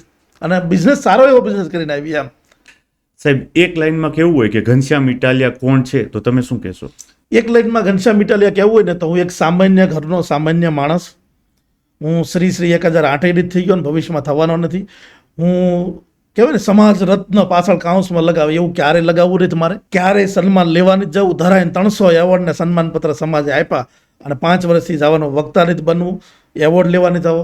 એક સામાન્ય ઘરનો માણસ હતો, એ આજીવન સામાન્ય ઘરનો માણસ રહેશે. મારી જે નોલેજ, મારી જે ઓળખાણું, કોઈ પણ જ્ઞાતિનો કોઈ પણ માણસ આવશે એને 24 કલાક આપતો અને હરતો ફરતો માણસ એટલે ઘનશ્યામ ઇટાલિયા. ઘરમાં તો તમારા સાહેબ ભારત રત્ન જેવા જ છે. એટલે નથી હવે, એ તો પહેલા શરૂઆતમાં આપણે નાનું એવું કંઈક આપવાના હોય ને આમ કેટલી વાર આમ સાફ કરીને મૂકીને સાચવીને રહી. મને ગઢડા મંદિરમાં BAPSમાં હું ઓલી વાર્તામાં બધે રહેલો તો એ આપેલો, હજી હું સાચવું છું. એ બહુ મોટું લાગતું હતું. અને ત્યાર પછી તો અમેરિકાનો award, Dubai police award, parliament award, 6 તો દેશના મુખ્ય એવોર્ડ છે, મુખ્ય એવોર્ડ, વર્લ્ડ રેકોર્ડો 4 તો વર્લ્ડ રેકોર્ડ મારા નામે. તો એ હવે બધું સામાન્ય લાગવા મળે, હાવ સામાન્ય લાગવા મળે. હવે મને માન સન્માન આ વિડીયોની તો આપણે કેટલી વખત બંધ રહ્યું છે, 15-20 વખત બંધ રહ્યું છે. મને અંદરથી એવું થાય નહીં કે આપણે એવું બધું બોલવી અને કરવી. આ બધી જ દુનિયા જાગૃત છે. પણ સાહેબ, આ પ્રેરણાનો એક વિષય છે તમારા જીવનમાંથી, ઘણા લોકોને પ્રેરણા પહોંચે, લોકો સુધી પહોંચવું પડે. એ માધ્યમ હું સમજુ છું, એટલા માટે આપણે બેઠા છીએ કે કોઈ દીકરીનું કામ થઈ જાય, કોઈ દીકરાનું કામ થઈ જાય. આ એક વિડીયો એક મા બાપ વગરની, ભાઈ વગરની દીકરી પાસે પણ પહોંચશે તો કેટલું મોટું પુણ્યનું કામ થઈ જાય. એટલા માટે આપણે બેઠા છીએ. વિશેષ કંઈ જ નથી. કામ કરતું રહેવાનું, દોડતું રહેવાનું, લોકોના હિતનું કામ કરવાનું, એટલે ભગવાન તમારી સાથે રહે. સાહેબ, તમે આપણે કોઈ પણ જોબ કરતું હોય વ્યક્તિ તો 7-8 થી 10 કલાક જોબ કરતું હોય, બિઝનેસમેન હોય તો 10 થી 12 કલાક વર્ક કરતું હોય, તો તમે ડેઈલી કેટલું કામ કરો છો? 17 કલાક પ્લસ હોય છે મારે રોજની. કારણ કે તમે ઓલું વચ્ચે કીધું ને કે 3 વાગે ઉઠી જાવ, 4:30 ઉઠી જાવ. હું પોતે 8 વાગ્યા પહેલા મારું ડેઈલી 4:30 થી 5 બધાને ખબર, મારા જેટલા કોન્ટેક્ટમાં છે એને ખબર જ હોય. મારું ફોલોઅપ સિસ્ટમથી 5-6 વાગે શરૂ થાય. મારું ધ્યાનનું ને યોગાનું બધું હોય છે, વાંચવાનું, વિડીયો જોવાનું. ડેઈલી 17 કલાક કામ કરું છું અત્યારે પણ. 17 કલાક પ્લસ થઈ જાય ઘણી વાર. મારી નિંદર છે ને યોગ નિદ્રા છે, એટલે યોગમાં યોગ નિદ્રા આવે ને 10 મિનિટ સૂવું ને તો મારે 8 કલાકની પૂરી થઈ જાય, પણ છતાં મને ડૉક્ટરના માર્ગદર્શન મુજબ હું 2-3 કલાક સૂતો હોઉં છું. યોગ નિદ્રામાં જાવ એટલે સાહેબ માત્ર 2-3 કલાક 10 મિનિટમાં તમે ઓફિસે આવજો, એક ડેમો બતાવીશ, તમારે ખાલી બેસવાનું બાજુમાં. મારી જે સિસ્ટમ છે 18 મિનિટ હું મૂકી દઉં સિસ્ટમમાં, એમાં મારું આખું શરીરનું પણ સ્વાસ્થ્ય થઈ જાય છે અને મારી નિંદર પણ પૂરી થઈ જાય, પછી આખી રાત ન સૂતો ચાલે. સાહેબ 17 કલાક કામ કરો તો કોઈ બીમારી કોઈ આજ શારીરિક સુધીમાં તકલીફ? કાંઈ નહીં. હું બહારનું પાણી પણ બોટલનું પ્લાસ્ટિકનામાં પીતો નથી, ગાડીમાં કોઈ મૂક્યું હોય તો એક દિવસ ઉપરનું નહીં. મારી બોટલ માટલાનું પાણી ભેગું હોય છે, ઓફિસ પણ માટલું રાખું છું. કોઈના ઘેરે અન્નનો દાણો ખાતો નથી, એટલા માટે ખરાબ નથી, પણ જેવું તેવું બીજા ત્રીજા તેલમાં આવેલું હોય એટલે હું ખાતો નથી. બહુ ધ્યાન રાખું. દુબઈ હોય તો 5 દિવસનું મારું જમવાનું સાથે હોય, અહીંના કાચા મરચાં બધું લઈ જતો હોય, એટલે રેણી કેણી ખાવા પીવાનું આજ સુધીમાં કોઈ સુગર બ્લડ નંબર કાંઈ જ નથી, આવ્યું જ નથી. અને ભગવાનની કૃપાથી દીકરીઓના આશીર્વાદથી કાંઈ થશે ને દોડીએ છીએ. એ એટલે ધ્યાન રાખવું છે કે મારા હજી બહુ બધું દોડવાનું છે. આ અત્યારે જે કામ અમે કરી રહ્યા છીએ એ માત્ર 5% છે, હજી તો મારે 95% કામ કરવાનું છે. પણ સાહેબ કેટલું કામ આ કરો તોય માત્ર 5% છે, 5% નથી. મારી જે બ્લુપ્રિન્ટ અમારી અંદર જે ચાલે છે એ તો બહુ અદ્ભુત છે, અલગ છે. જે પ્રેક્ટિકલ મારે બોલવું નથી પણ પ્રેક્ટિકલ કરવું છે, બધી મારી ચેલેન્જો છે. અને આ ચેલેન્જ ખેતીમાં દીકરી આપી, છૂટાછેડા અટકાવવા, એટલે બહુ મોટી ચેલેન્જ મને ખબર છે કેટલી છે. અને સભાનતા સાથે હું કેમેરાની સાથે વાત કરું છું, સામે વાત કરું કારણ છું. કે સમાજની અંદર જે માનસિકતા છે એને કોઈ વ્યક્તિ બદલતો હોય એટલે બહુ અઘરો વિષય થઈ જાય. અને દીકરીઓને હા પડેવી એટલે કોઈ પાત્રમાં બેટા બેસી જાય તો દુઃખી નહીં થાય, મારી ગેરંટી છે, હું સાઇન કરું. એટલે ચેલેન્જ આપી એટલે આ કોઈ ન કરે. હા, જાન એકવાર લઈને આવે છે, અમારે ત્યાં તો વારે વારે જાનું આવે ને પછી, હા એટલે કોઈ પણ પ્રશ્ન આવે એટલે હા, જનકમાં જાન એકવાર લે, અમારે ત્યાં ચાલુ રહે. એ જાનું ન આવે એની આ સિસ્ટમ છે, વારે વારે બહુ મજબૂત સિસ્ટમ છે અને મેનેજમેન્ટ છે સાહેબ. ટીમ વર્ક કામ કરે છે. માત્ર મારે વિચાર આપવાના હોય છે, સિસ્ટમ બનાવવાની હોય છે. જ્યારે જ્યારે પ્રશ્ન કંઈક કંઈક નડે ત્યાં કંઈક નવું ચડે. એક સુવિચાર છે ને, હા. કોઈ કવિ બોલી ગયા છે, કંઈક કંઈક નડે ત્યારે કંઈક નવું ચડે. એટલે અમને જ્યારે જ્યારે નડ્યું છે ત્યારે નવું સર્જન કરીએ છીએ અને સિસ્ટમને સ્ટ્રોંગ કરતા જઈએ છીએ. આપણે બેંક ઓફ બરોડામાં ગયા હોય, ₹1,00,000 ચેક ઉપાડવાનો હોય અથવા ભરવાનો હોય, આપણે પૂછતા નથી કે આ બેંકના માલિક કોણ છે, એનું ગામ કયું છે, માસીનો દીકરો કોણ છે, તો જ હું ચેક નાખું, નકર તો મારા ₹1,00,000 જશે ને. હા. એવું લાઈફલાઈન છે. હવે કોઈ નહીં પૂછે કે લાઈફલાઈન કોણ છે, દીકરીને આપી દે છે સગાઈ કરવા માટે. એટલી બ્રાન્ડ, એટલો વિશ્વાસ ઊભો કર્યો છે એ લેવલ. 678 મેરેજ કરાવવા. હા, 15 દિવસ તો ફાર્મમાં રહેવાનું. બધી જ સામાન આપણો છે. 2 ડોલી છે મારી પાસે, ઓલી ખાટલી છે, અને 20 તો ઓલી સગાઈ કરવા માટેની ખાટલી રાખી, જવતલની ટોપી 20 હોય, ચૂંદડી 50 રાખું છું. બધું જ પોતાનું જ છે.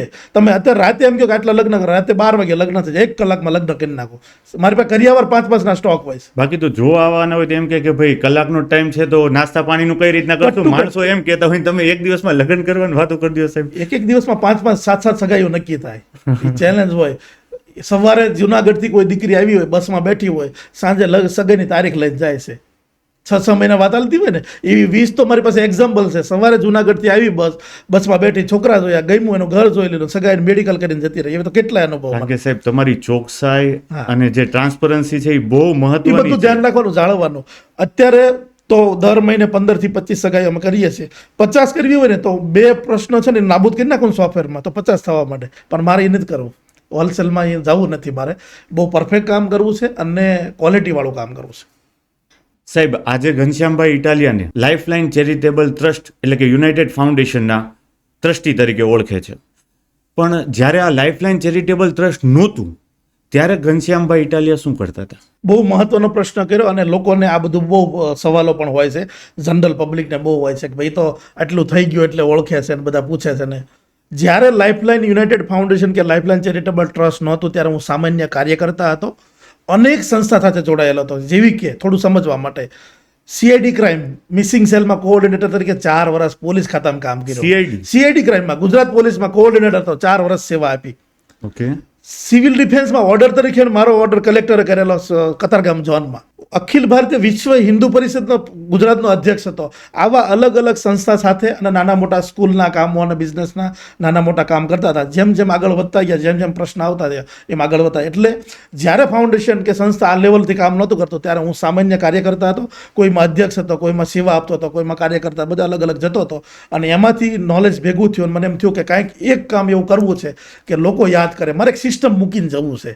અત્યારે કરવું છે ને વાહ કરે ને હું કરું ને એવું કાંઈ નથી, પણ જાવીને તો એક સિસ્ટમ એવી છોડીને જવું છે કે એ પુસ્તકમાં પાઠ આવવો જ પડે. કે આ આવું થઈ ગયું હતું આ લેવલે, અને કોઈ એક ફાઉન્ડેશન કે કોઈ આવ્યું તો એને સિસ્ટમનો બદલાવ કર્યો કે આટલો ફેરફાર થઈ ગયો. એ એકવાર લખાવવું પડે. એ મારા નામ માટે નહીં, પણ સાહેબ, ઈ તો સુધારક તમારા માટે જીવતા થઈ થઈને જાય. આ એકવાર અમર થઈ જવું પડે, સિસ્ટમ અમર થઈ જવી પડે. એટલે હું ઘણીવાર એવું કહેતો હોય કે ઘનશ્યામ ઇટાલિયા કાંઈ જ નથી, નામ બોલવાનું જ નહીં. તમે અત્યારે પણ કાર્યક્રમ, અમારા આટલા કાર્યક્રમો થાય, અમારું સ્ટેજ જ ન હોય, કોઈ ક્યારે મારું નામ નહીં બોલવાનું પ્રસંગમાં કે આ ભાઈ કરી રહ્યા છે, ક્યારે સન્માન નહીં લેવાનું. પહેલાં સર્વ અમારી સિસ્ટમ છે એ મોટું છે, ત્યાર પછી સંસ્થા આવે છે અને પછી ઘનશ્યામ ઇટાલિયા આવે છે. એટલે અમે સિસ્ટમને મહાન માનવી છીએ. ત્યાર પછી લોગો છે, લાઇફલાઇન છે, એ મહાન છે. અને અમે તો સેવક ભાઈ છીએ, સેવા કરીએ છીએ જેમ બધા કરતા હોય. એટલે છેલ્લે અમે આવી છીએ. તમે જોજો અમારે બ્રોશરમાં, ઓફિસમાં કોઈ જગ્યાએ મારું નામ જ નહીં હોય અને નામ લેવું પણ નથી. પણ સાહેબ, જે વ્યક્તિત્વ તમારી ઝલક દેખાય છે, બરાબર, જે પ્રતિબિંબ રૂપે કે સમાજની અંદર આ એક એવો પ્રશ્ન છે જે આવનારા સમયમાં એક બોમ્બ રૂપે વિસ્ફોટ થઈ શકે, જેનું તમે કામ કરો છો. હું એવું ઈચ્છું છું કે તમારો જીવનમાં તમારા જીવતા જ એક પાઠ આવી જવો જોઈએ. એટલે અમને છે ને સળગતો હાથમાં લેવાની ટેવ પહેલેથી. હા. મને પહેલેથી હળગતો હાથમાં લેવાની ટેવ. ખાલી લઈ લેવાનું નહીં, સારી રીતે સંપન્ન કરવું. એ પણ બહુ સારી રીતે. હું ચેલેન્જ આપું કે કોઈની પાસે કામ ન થાય ને તમે મને કહેજો, હું બેઠો છું, કરશું. એમ જ આપણે રસ્તા કાઢવીએ. કે હું એમનો માસ્ટર નથી, પણ આવે ને એટલે આપણે કહીએ કે આમ આવ્યું તો આમ આવ્યું, અને આ જ હોય, આ જ રસ્તે જવું પડે, એના રસ્તા આપણે શોધવીએ. એટલે મને કોઈ એક આગેવાને શીખવાડેલું કે જ્યારે પણ પ્રશ્ન આવે ને ત્યારે એના રસ્તાના લખવાનું, કે આ પહેલો રસ્તો, આ બીજો, આ ખર્ચાળ છે, આ વહેલો છે, આ મોડો છે. હું લખવા માંડું, લખીને એમાંથી એકાદો મળી જાય, ઉકેલ થઈ જાય. એટલે છેલ્લી વાત, મારી વાત પૂરી નહીં થાય. એટલે અમે સવાર સાંજ ભગવાનને પ્રાર્થના કરીએ, હે ભગવાન, જે દીકરા દીકરીની અમે જવાબદારી લઈએ છીએ એને અમે સુખી ન કરી શકીએ તો કાંઈ નહીં, પણ અમારાથી દુઃખી ન થઈ જાય એટલું ધ્યાન રાખજો. આપ સૌના ખૂબ ખૂબ આશીર્વાદ મળે એવી ભાવના. અમે કાંઈ જ નથી, નિમિત્ત બન્યા છીએ. ભગવાન બધું ચલાવે છે અને ભગવાન ચલાવશે. સર્વ જ્ઞાતિ માટે અમે કામ કરીશું અને આજીવન કરતા રહેશું. આપ સૌનો સાથ સહકાર મળે એવી ભાવના. જય જય ગરવી ગુજરાત, ભારત માતા કી જય. થેન્ક યુ સો મચ સાહેબ, તમે અમારું માન સ્વીકાર્યું અને એઝ અ ગેસ્ટ તરીકે તમે અમારી સામે આવ્યા. આજના પોડકાસ્ટમાં ઘણી બધી વાતો થઈ. આપણે જાણ્યું કે દીકરી દત્તક યોજના શું છે, કઈ રીતના વગર ડોનેશને એક સંસ્થા ચાલી શકે છે. સાથે આપણે એ પણ સમજ્યા કે યુવાનોને અત્યારે કયા સંદેશની જરૂર છે, સમાજની અંદર કયા કયા સુધારાની જરૂર છે. અમુક વાત ઓપનલી ઘનશ્યામભાઈ જેવા ક્રાંતિકારીઓ એટલા માટે કરતા હોય છે, સમાજની અંદર કોઈ પણ કુદૂષણો હોય તો આપણે એને ઘટાડી શકીએ અને એનો નાશ કરી શકીએ. મારી અને તમારી બંનેની ફરજ છે કે સમાજની અંદર સુધારો લાવીએ અને એક સાથે સમાજને આપણે આગળ લાવીએ. ફરી પાછા મળશું આપણા વિઝનરી પોડકાસ્ટમાં અને આપણે નવા ગેસ્ટ લાવતા રહેશું. તમારે કયા વ્યક્તિને આપણી ચેનલ ઉપર જોવા છે એનું નામ અવશ્યથી કોમેન્ટ કરજો. ત્યાં સુધી એન્જોય કરો. હું બિઝનેસ કોચ પરાગ પરવાડિયા તમારો દિલથી આભારી છું.